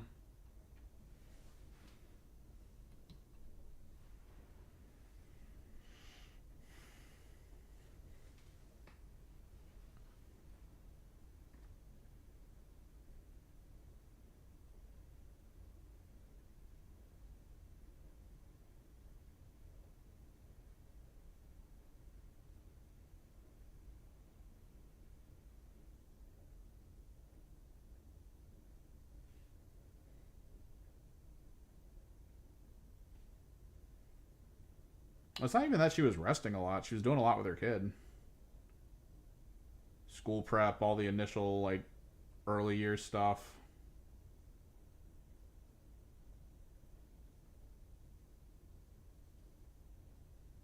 Because, I mean, you have a kid. You make your schedule. And you have to, like, stick to it. And I know she said explicitly when she had it that, like, Saturday nights were kind of her and her kid night. With everyone in the family together. So like, yeah, I mean, you're gonna hang out with a bunch of weirdos in a stream and have a chat sit there and objectify you, or are you gonna create core memories with your child? Pick one.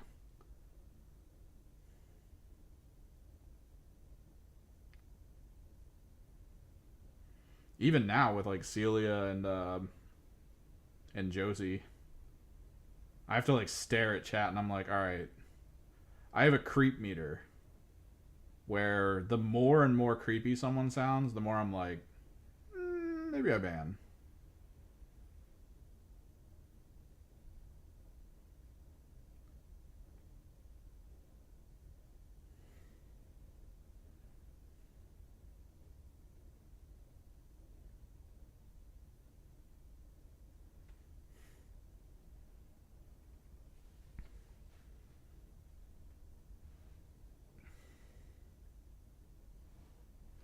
And the creep meter is set up in the way you would expect, honestly. It's if we were all in a grocery store and we were all kind of standing around, you know, looking at food, talking to each other, and someone walked over and said what was being written in chat, would I call security?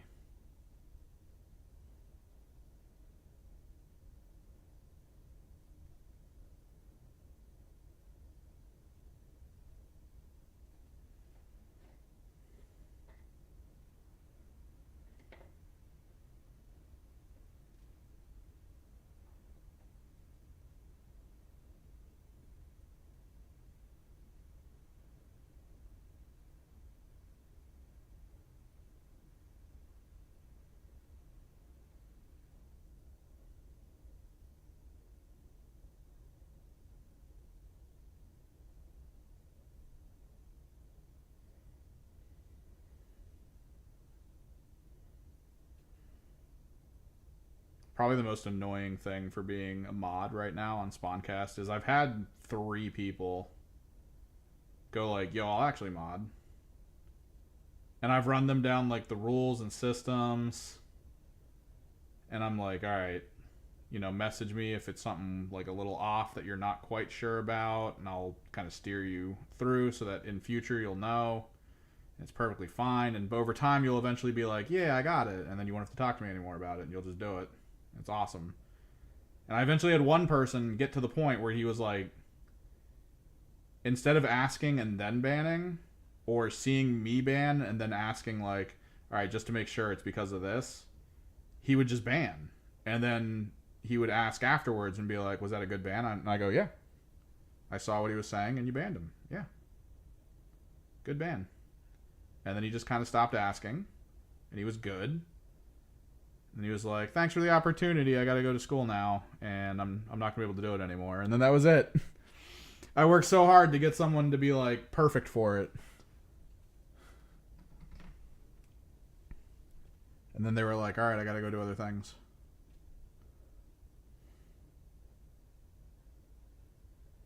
Well, okay then.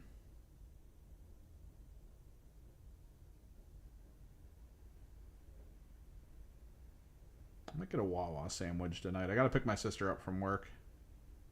She works at Wawa.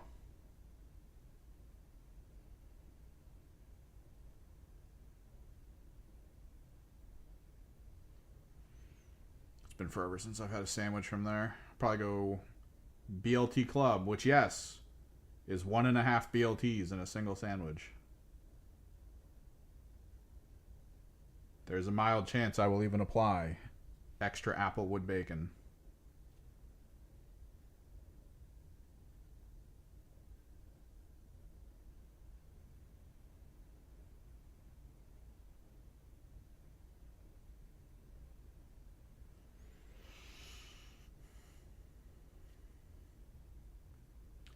Do you have a quick stop sandwich and deli loyalty, Broshi?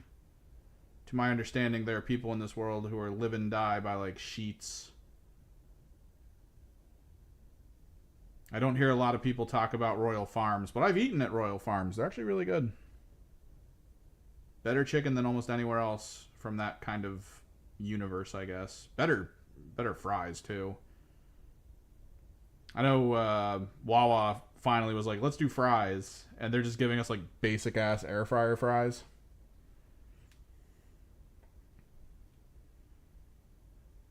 Meanwhile, Royal Farms is out here being like, yo, steak cut.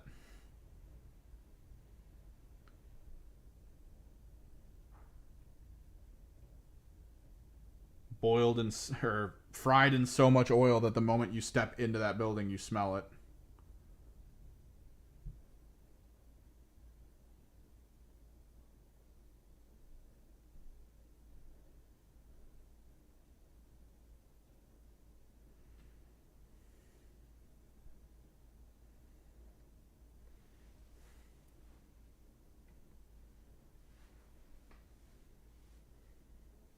Oh, so like a local? Or is that like a chain that's small, kind of like our Capriati's up here?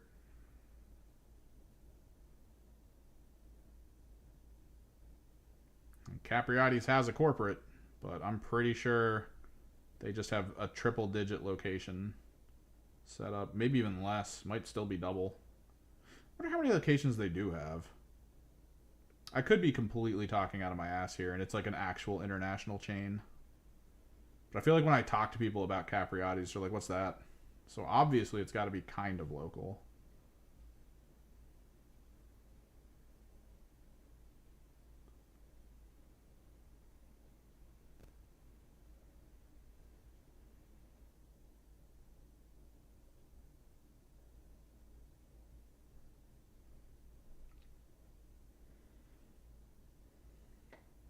Capriati's is okay. People have issues with it because some Capriati's, if it's a small chain, which I'm about to look up, the issue with small chain is if the people working there feel that they are, being paid well for their work and they're being treated like actual human beings, you're usually going to get cool stuff out of them. but not all locations are run that way. Some locations are run by horrible people who are just looking to churn money really quickly.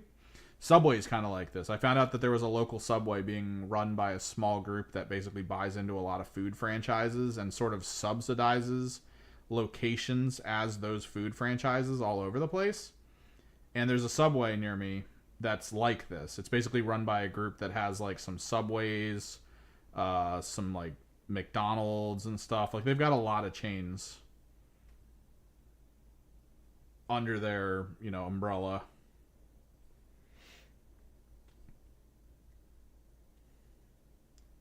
And I found out that for a while there at this place, they weren't even like getting paid. Like they were showing up, clocking in, doing the work, making the food, and then they weren't getting their paychecks for like a month.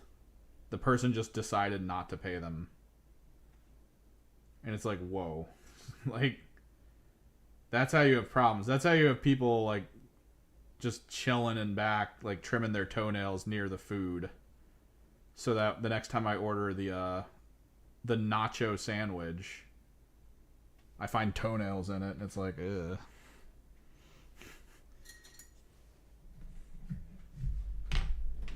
And there were some Capriottis like that.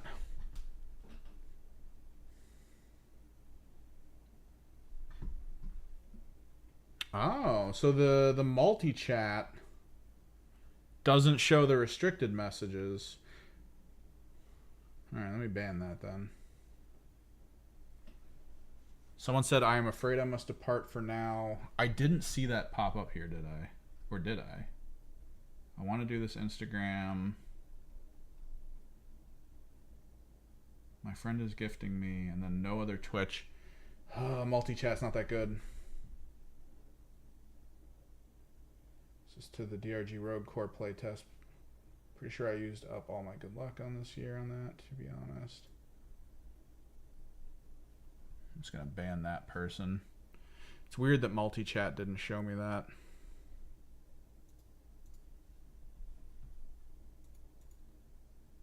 Is it because I turned off Twitch and then turned it back on again?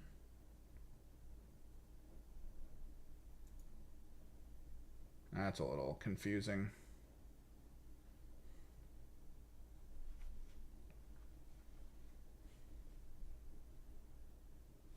Let me take a look, though. Capriotti's. Total locations. 112. So they're just above. This one says 175. They're planning to grow to 500 this year. They're trying to hyper expand, which that could always cause problems.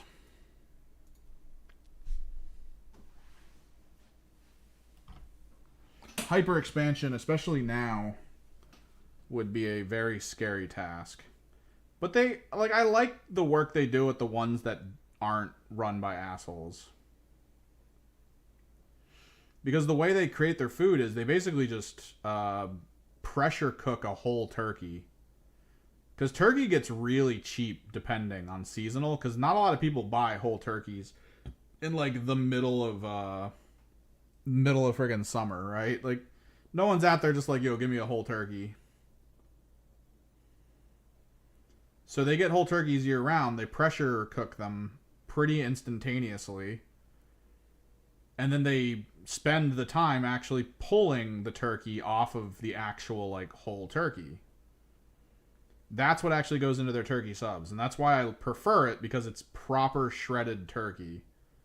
Over someone just being like, yeah, we put some deli turkey on here. Because deli sliced turkey is kind of like whatever. And they do a turkey sub where it's turkey and stuffing on a single sub, which is fantastic. I prefer turkey with coleslaw myself, but my brother's all about that turkey with the stuffing. It's called the Bobby.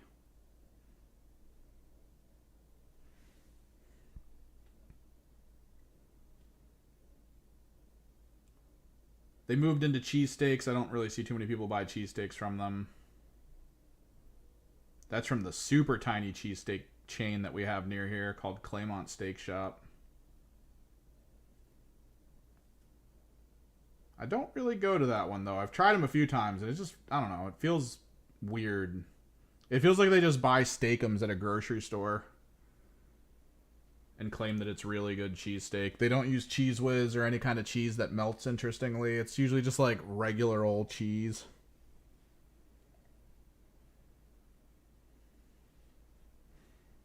Yeah, Bobby's not for everyone. Bobby's definitely not for everyone. But for the people that like it, it really hits. It's like really heavy as a sandwich.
So many Zangors.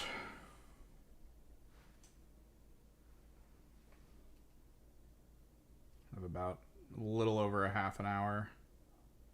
I'm really hoping I finish the shader on all this by that point. Thankfully, I don't need them tomorrow. Well, thankfully and not thankfully. So much of me really wanted to no balls, just go to a tournament.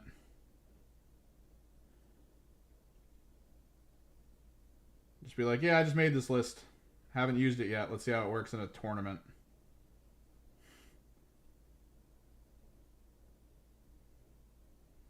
I don't know all the rules for all these characters.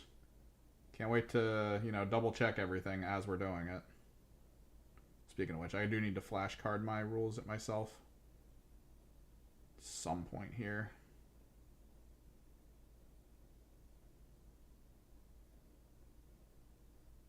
I know Noise Marines are 3 heavy attacks. That's tomorrow, man. Tomorrow's my next tourney, and then I have another one at Too Many Games. The end of the month.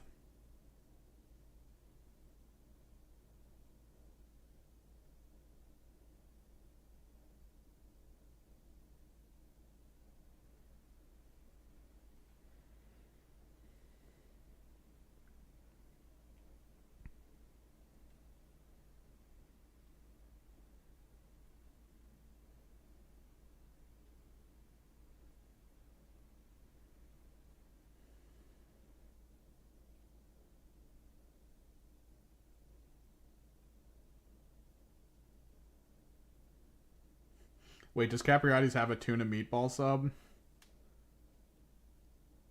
Maybe that's where that joke came from. I watched Legends of Evantris pretty heavily for the past couple years, and there was a running joke in one of their games where the goblin liked to eat tuna meatball subs.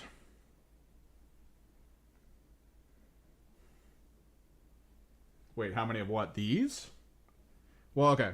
So we're doing the shade.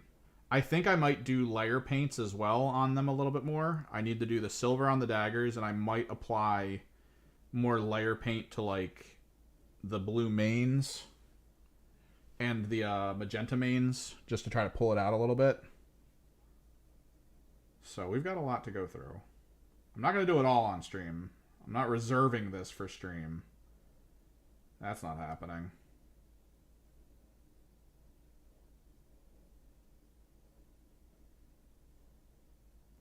But I kind of wanted to test multi-stream today, and I figured this would be the project.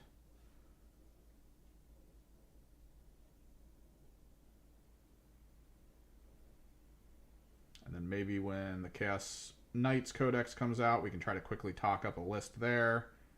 Because I do really think at this this upcoming tournament, at the end of the month, I would want to run Knights. Because moving... If I was going to do Tzaangors, moving them around the field at 2.5 hours for 2,000 points just feels bad. I could see myself running Carnival at 2,000 points with 1.5 hour or 2.5 hour rounds. Like, maybe. I remember last time I played there, they waited for first round to start for a little bit. So the final round of that game is not going to be 2.5 hours. Yeah, I'm happy it worked.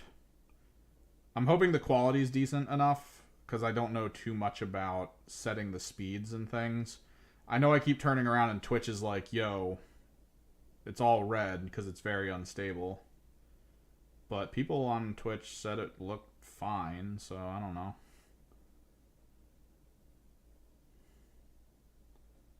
I know I've lowered the quality from 1080-60 to 1080-30. Hopefully that's enough, because 30 frames a second doesn't usually require a ton of bitrate. It's 60 frames that usually requires a metric ton of bitrate.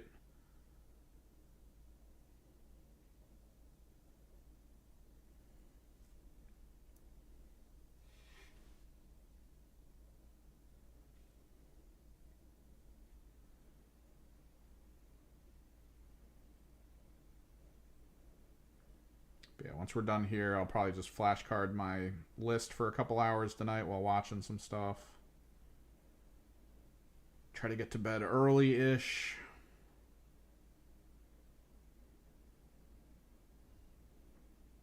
Make sure all my stuff is ready. I gotta get my my little push cart ready to go outside. My box with all my units in it's already ready. Gotta clean up a little bit.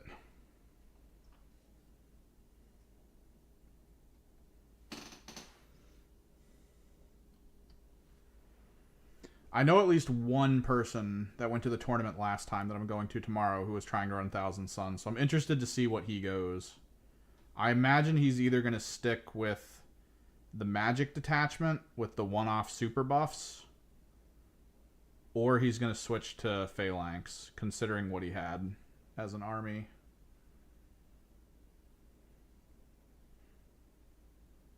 If he doesn't have too much more of a collection, he'll probably stick with the magic detachment. Because the magic detachment is still like the home of Magnus, and that's what he was running, just like everyone else does. My mutant list has no named characters in it. It has a named character as a model, but no other named characters.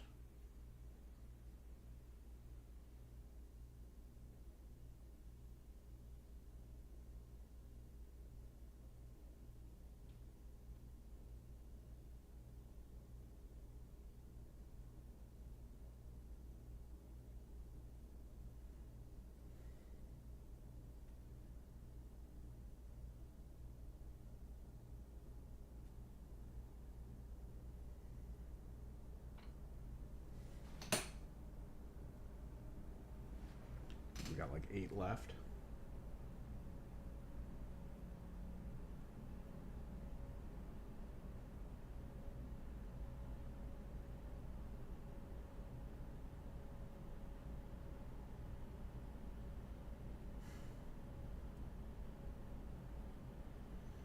I did say I was going to update all of them. I mean, these were some of the first things I painted when I came back to 40k, so... They were good for a quick push, but they weren't good for, like, decently high-quality on-field models. Just adding a couple of these things, like shaders and stuff, is really going to push them a bit further.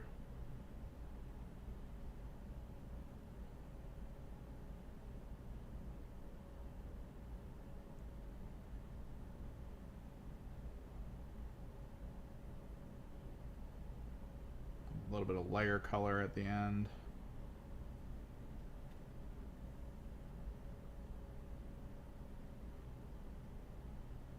I think I might do Lothran blue on the tendrils.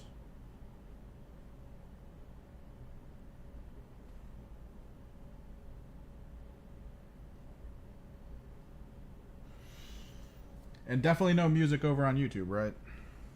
That's what it sounds like. So at least that's what Quendy said. Which is fine. I'm kind of at that point where if I'm going to listen to music, I'm going to listen to it in my headphones. I don't think I'm going to get top 3. I'm not going into the tournament thinking I'm getting top 3. Like, I'm going to get that out of my head right now. I do need to focus on scoring more than anything else. I keep going when I shouldn't, and I lose all of my scoring tools by the end of turn 3, and I hate that. I need to refocus on how that's supposed to work. This could be a big thing for me. That's like my graduation moment when I'm able to notice that I shouldn't use things for combat and should hold it for later missions.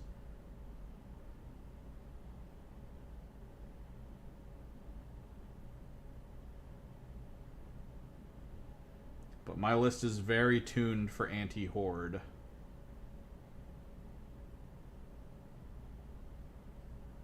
And that's not going to be good.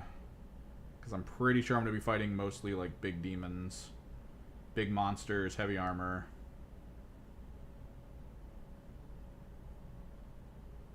So I have to lean into Fulgrim, and I'm going to have to lean into my demon princes and maximize their usage output.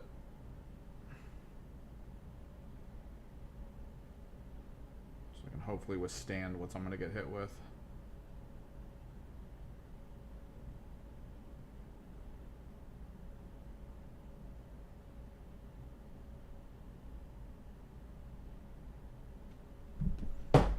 My phone.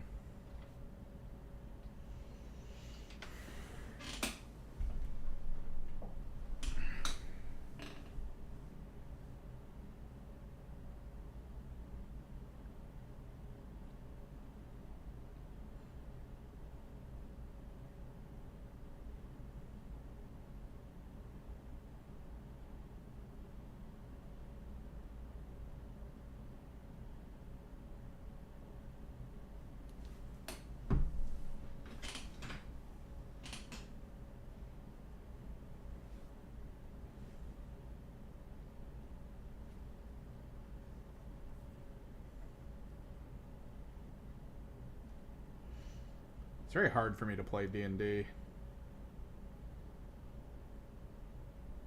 I notice that I do, because a lot of D&D is like theater of the mind. And the average person, when they play it, they try to focus just on stats, interactions, and just basic abilities. But every time I've played D&D, I've always been like, describe where we're fighting more. I want to make sure where we're at, what we're looking at. Is there cliffs? Are there pieces of like terrain that look like I could knock them over? Does the thing we're fighting look like I could grapple it and climb it and start punching it in the face? Like, I'm always that guy who's like, let's go a little extra. Like, I've watched professional D&D games, like, I guess professional in air quotes, but people who play D&D, I guess, for a living. And they don't even go half into the weird, like, nonsensical... Let me ask you a million questions to see what little thing I can break about this combat.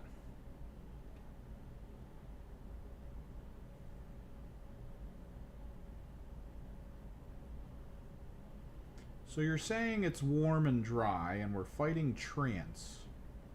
I'm gonna light the woods on fire.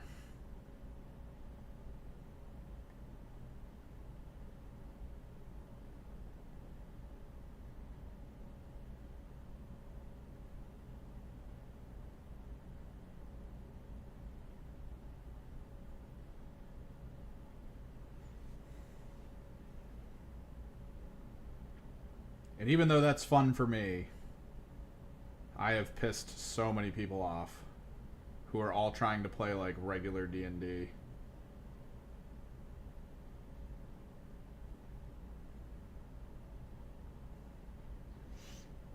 What's up, Cobalt?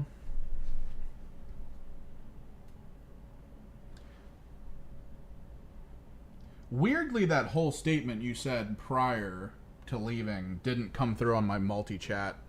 Maybe I turned multi-chat off for a second to see how it would work. Maybe you put it through when I turned it off. I don't know. But welcome back.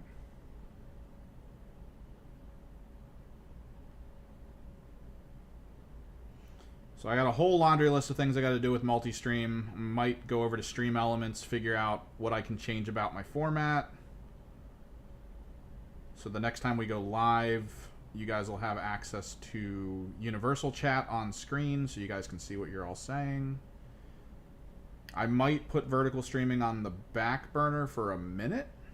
I do want to try to get into it, though, because vertical streaming does sound like a way to get tons of new followers. Seems to be a good way to get out there.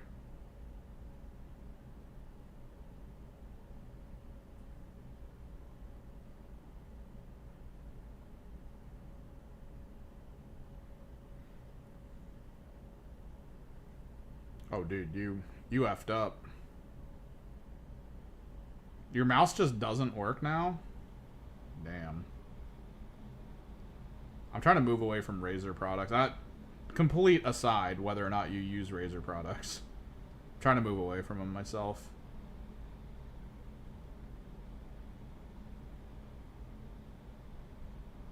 I've had so many Razer products do like weird things for me.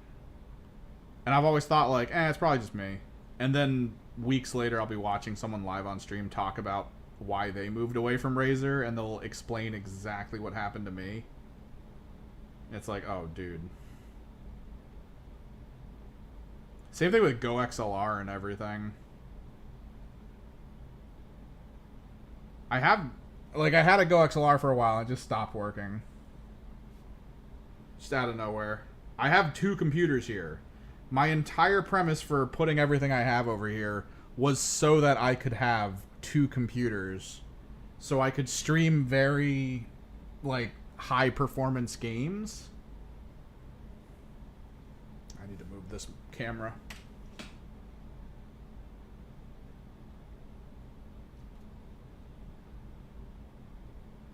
So I could stream high performance games and like not lose fidelity. So I had a Go XLR for that. But before I moved, the Go XLR stopped working, and then I put up like a couple $100 for the Razer one. The Razer one stopped working after a month.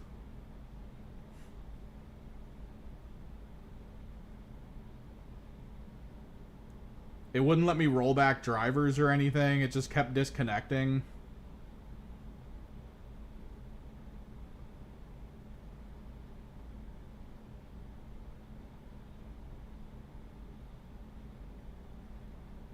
I'm currently running my audio through a regular, like a standard musical industry mixer.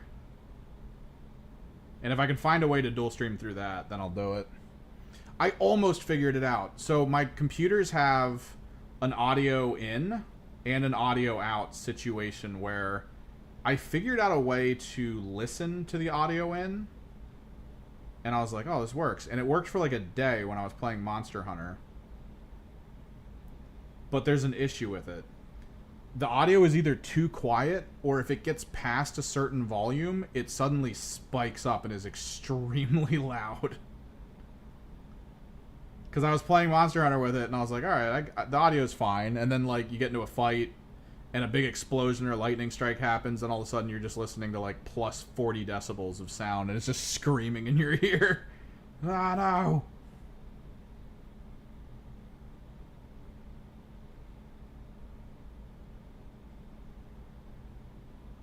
So I thought I figured it out, and then it just didn't work.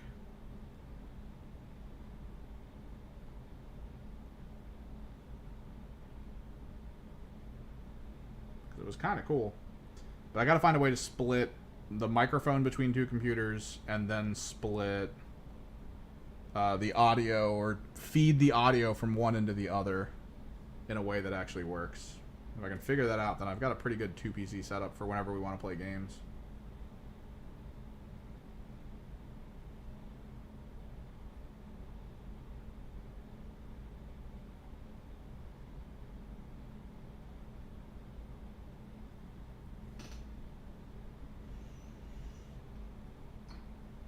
But yeah, I've got something like $400 in dual PC mixers that just don't work. The Go XLR died after 2 years, and then, which is, I think it was actually a year and a half. And then the Razer died after like a month.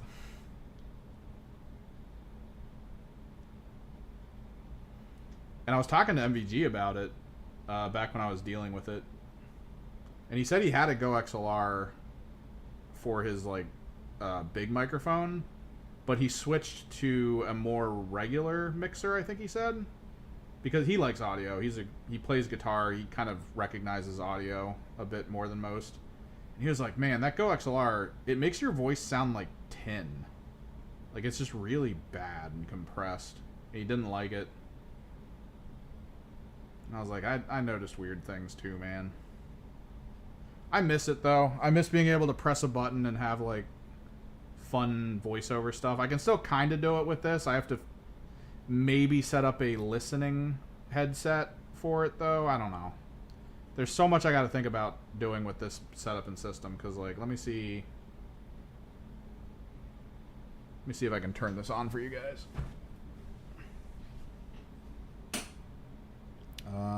It should be set to 3, so if I do this, it should sound weird or no?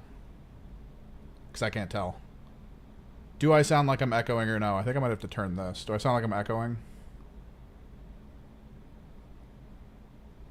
Because I don't know if I sound like I'm echoing.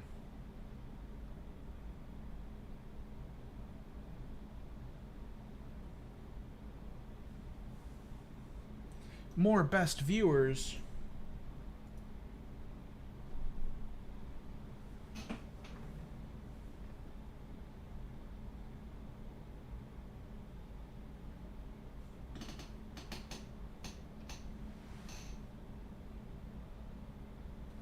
The mixer I have has FX function to it, and you can kind of set up a bunch of different FX options. What was interesting about it when I bought it is I can hook a USB to it, and the USB can have a bunch of like audio in it that I can play back through it through my microphone.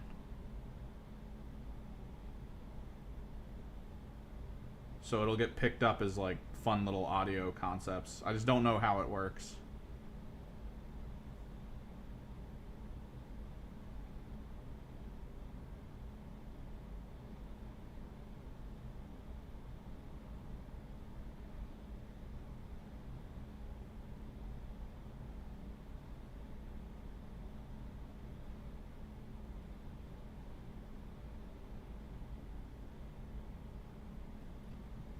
This is our custom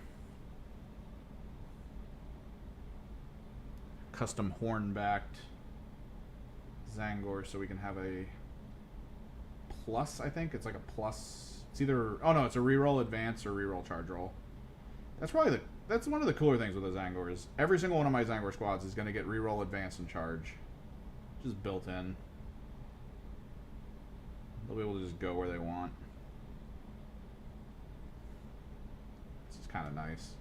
I guess that's kind of a free command point for them. I wonder if they're going to go that far. They can't go that far with it. If they change so that command point reduction cost is equivalent to command point gain, they should not make it so that the built-in rerolls also count towards that, because that would be terrible.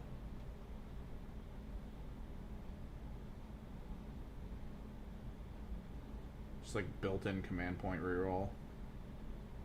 It's all for specific things, so I can't imagine it would be built in like that.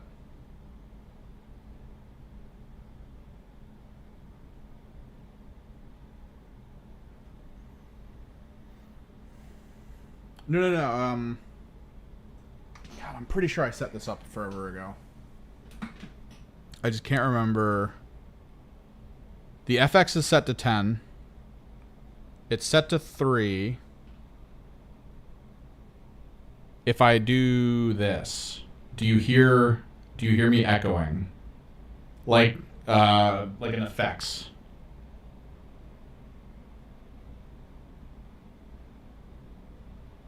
Like there should be some weird FX attached. me turn it all the way down. Because FX is set to 10. The program is set or repeat? Okay, repeat is the reverberance. Yeah. So I was playing Space Marine 2 for a while, and whenever I got into a game, I always turned that on. So I was just like, brother! We must slay the heretic, brother. Like that kind of stuff.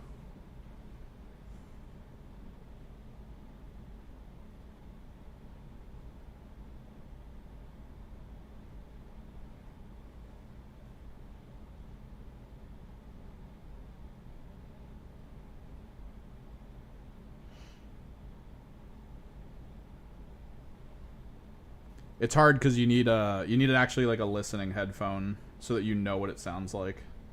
Which means I would technically have to hook my headphones through the mixer. Which means I would also have to hook all the computers up through the mixer as well. Which could be a way to dual PC stream, honestly. Could be fine. The trick is to figure out how to run the line from that computer for audio to a separate input so that people listening to my microphone through games don't hear the game that I'm playing as well. That'd probably be the big important one.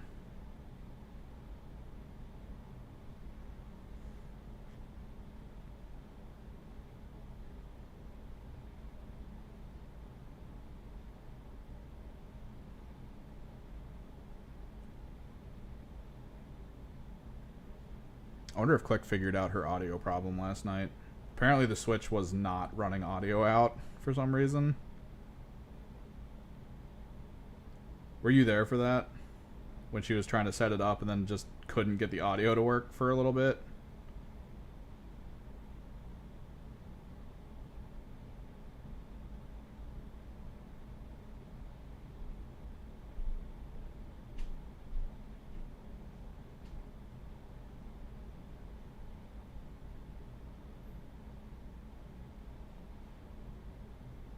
I remember having that issue with the Switch at one point, where the audio wasn't getting picked up by OBS for some reason. And it was like, I had to change it to mono or something, and it worked.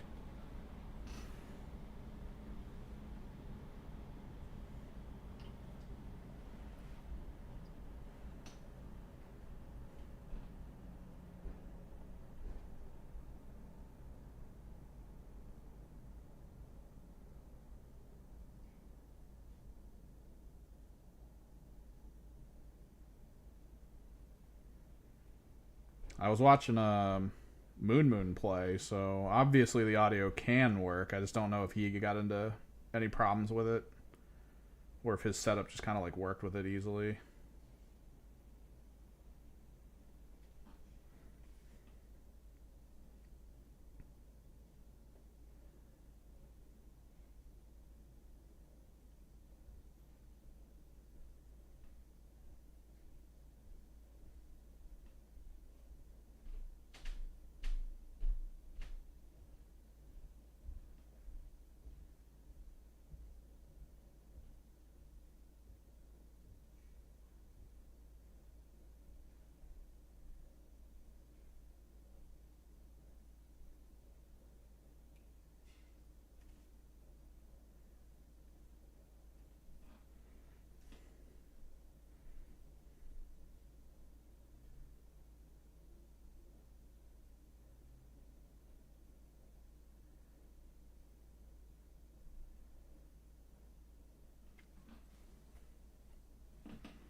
It's always the issue with live opening a box and then immediately streaming playing the thing on it.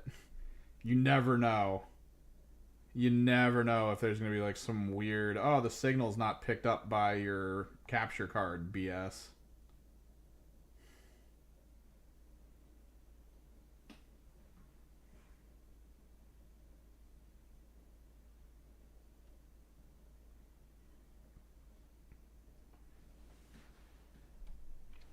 Oh, last guy for the shade. Oh my god.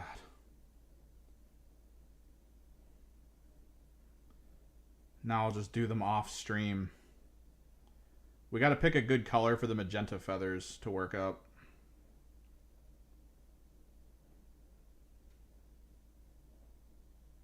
I think I have one. We might go from magenta to pink, I think.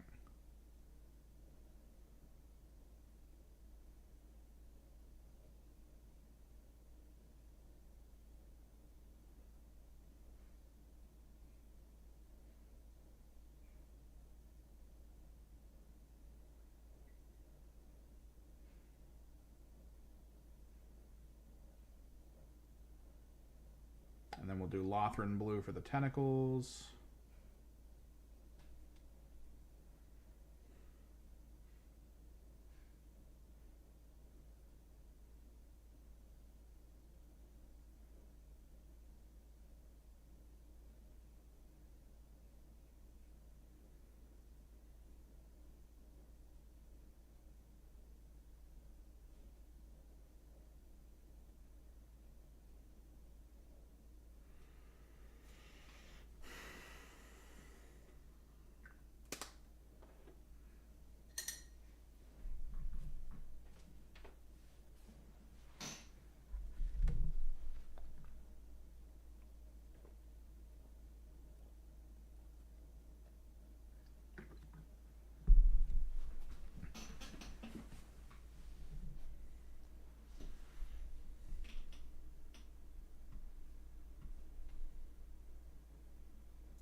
Oh, Twitch is over 1,000 followers. It took me 10 years, but I finally did it. Jesus.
All right, in these last moments.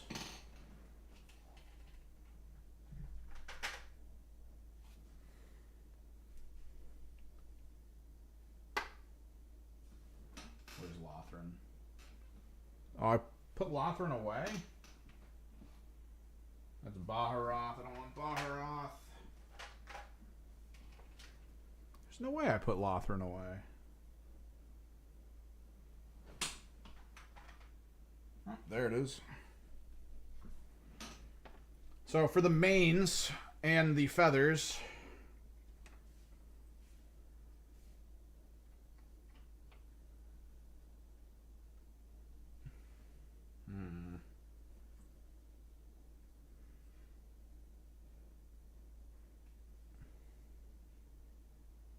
we basically just need to kind of touch highlight.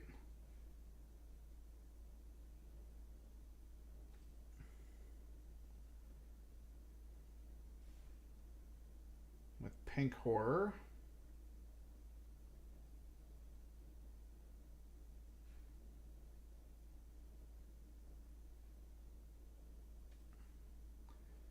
Just brightens it up a little bit.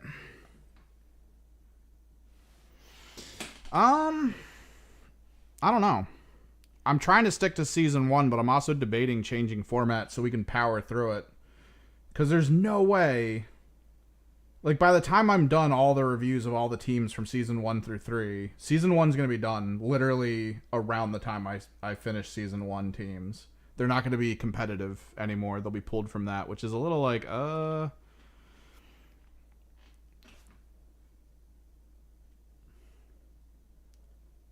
because we still have so many season 1 teams to do, and I was really hoping to go through all the season 1 teams, because it would probably end up being like Phobos or something. I think, right? I didn't do Phobos already.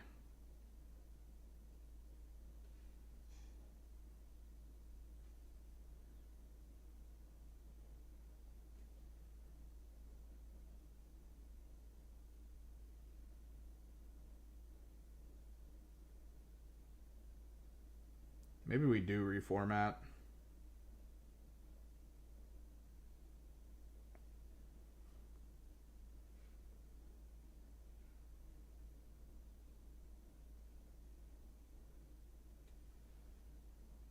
See, just a little bit of pink.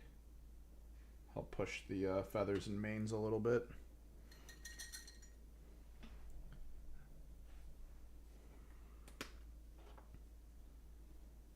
And for the tendrils,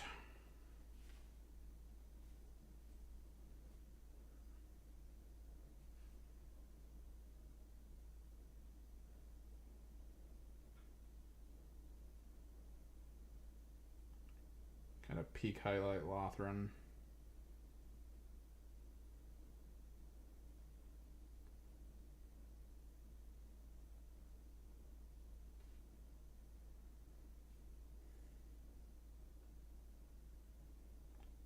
Mostly just helps smooth out the visual aesthetic a little bit.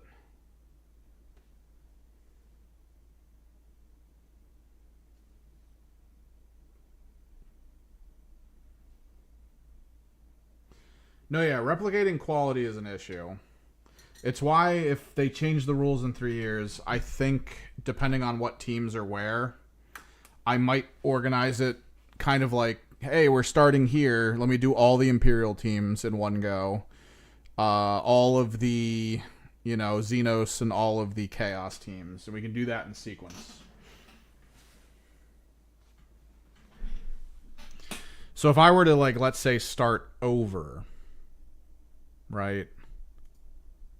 Well, not start over, but the next video I put out would just be with the heavy focus of let me finish all of these out, I guess would be the way to put it. Mute tab. My channel.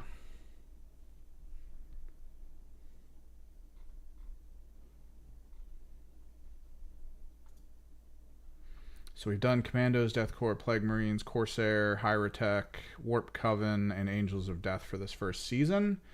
The Plague Marines are the only current season team I've done. The rest of season 1 would be what? Let me pull up the list.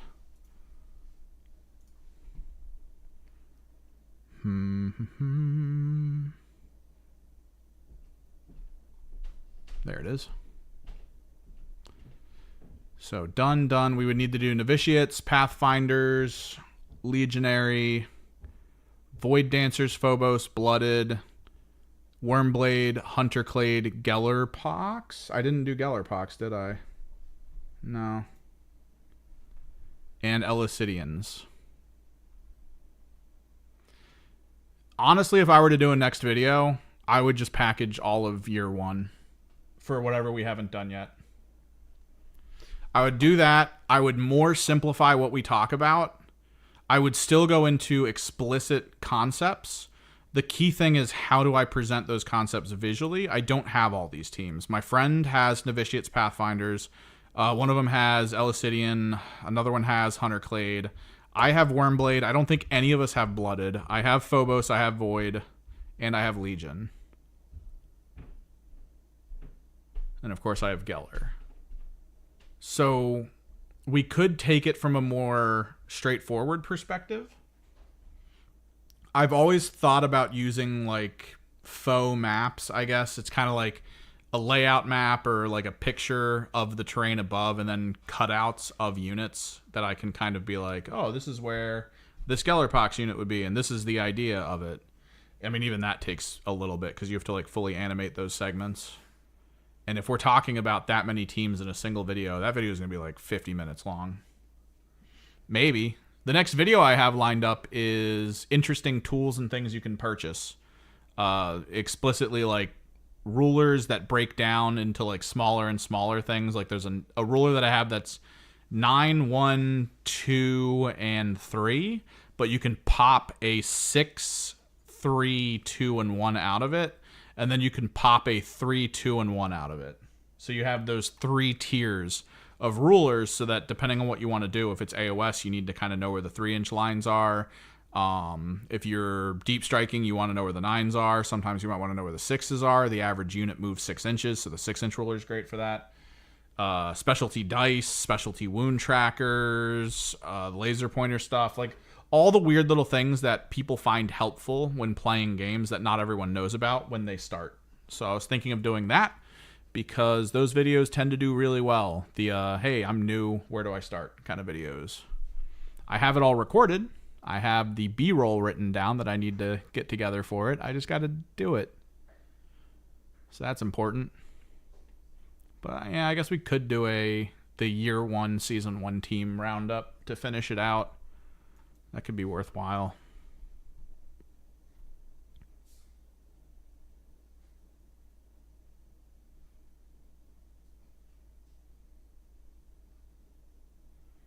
Oh shit, Summer Games Fest is going on right now, isn't it?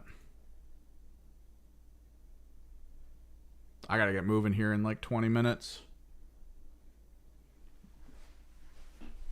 It is important to give people understandings of teams, definitely. It's something I want to do because I've heard a lot of people talk about how they enjoy watching people play and that's how they learn. That's not a good way to learn. Seeing someone do something and not understanding why or how they were able to do it is a great way to not know how to do it when you need to do it. That's my adamant belief on that kind of a thing.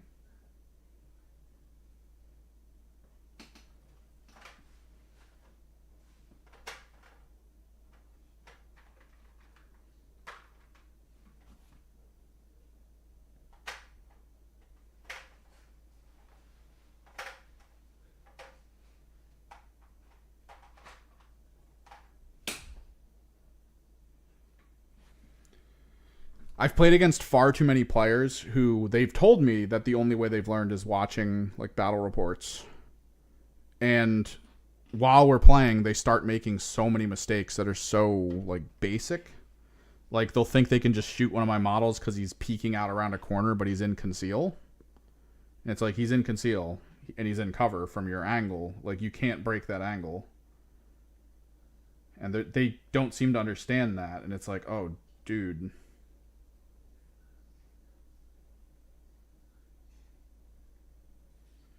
And I feel like that's mostly because when they watch someone play, the only time in round 3 that they see that type of situation is when they can shoot them because they are an engage. Whereas I like to use conceal way more than the average player. Like, I'll put people back in conceal. If I know there's nothing else I can do with them, they're going back into conceal. I'm not leaving them out to just get shot at.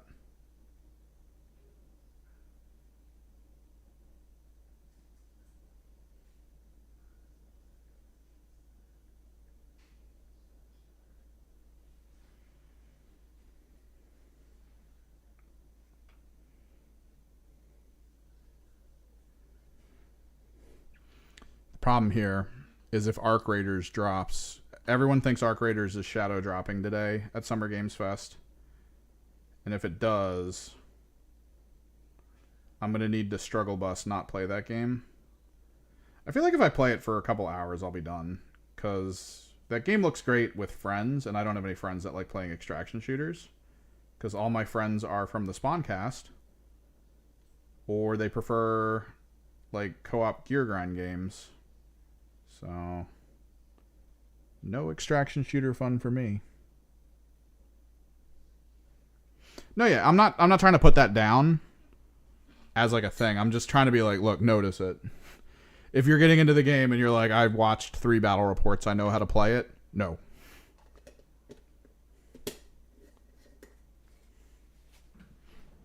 Unless the people in those battle reports were telling you every little thing they were doing explicitly.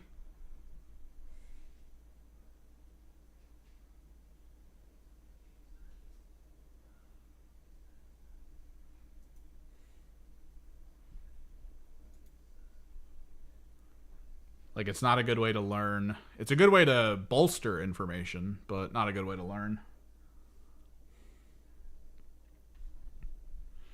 We've got a few new players at the local store who are doing that with 40K as well. That's been a wild ride for us, is being like, no. No, don't do that. Like, it sucks because I feel like I keep getting into the mindset I need to be competitive with 40K. Viewing your army as assets, viewing the goal as points. I occasionally get into that mindset, but then I play against people at the store who don't have that mindset, and it feels like I trip up because of it. Like, they do their thing, and I know how to counter that better being aggressive. And it allows me to, like, circumvent their potentials. And then I just assume in the next game that the person I'm playing against is going to be the same way, and they're not. They're like, they're waiting in their traps, staring at my army like, make a move, bro. It's like, and then I just do it because I'm like, oh, this is like every other game I play. And it just ends up not being it. It's cool, though. So the guy I was talking about, real quick before I go, because I got to get ready to go here. The guy I was talking about who was trying to play, he's trying to play the Demon World Eater detachment. Don't know if you are familiar with the Demon World Eater detachment. It is not that great on paper. The detachment ability kind of sucks. One of the only major things you have access to in that detachment is the ability to summon bloodletters within an inch of enemies if you kill something or if something of yours dies. It's really, really, really good. And the first game I watched him play, he got blown out of the water. The person he played against just annihilated him. It was no problem. Then he played against someone who was ranked like top 5 in the world for the army at our store. And he lost by 1 point. That was after like a few games. He's already getting into the mindset of, I need to score, I need to be here, I need to do these things, I have to have this happen.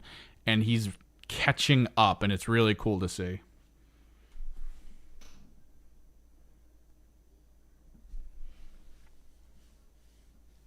Assets and points.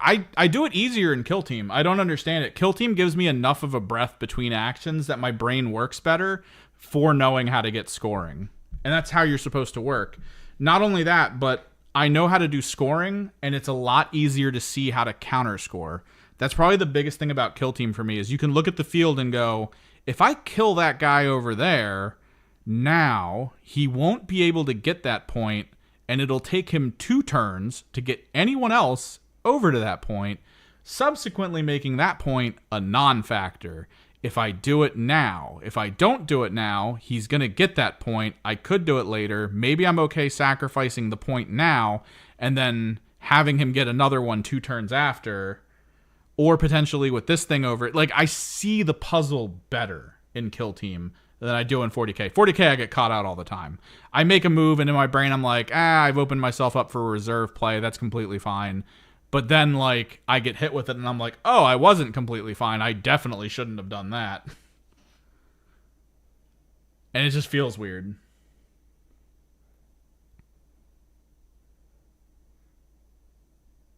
Because, like, it falls apart too quickly.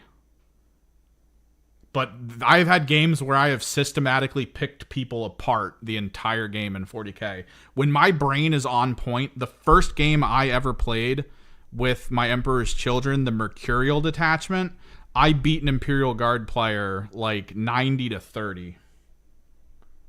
Like, my brain was on fire that game. Any little thing my opponent did, I was like, nah, I'm over here now. Nah, I'm over here now. And it's just like, it just worked. Everything came together. And then I tried that exact list in a tournament, and I fell apart every single game. Every game I lost by like 30 points. It was brutal. But yep, thanks for hanging out. I got to go pick my sister up from work, and then I got to run some flashcards for my tournament tomorrow. I will try to take pictures. If I'm not super burned out, I'll remember to take pictures. Maybe even some video. I could probably put a little tournament battle report video out. I think the multi-stream did well. I need to watch some of the VODs back to make sure it's not too bad for compression and everything between YouTube and Twitch. We'll have to see how this works. But yeah, until next time, guys. Maybe Sunday, maybe sometime during the week, though. Hopefully I can get a couple more things together. Get chat on screen so you guys can see each other talking. That'll be good. Later.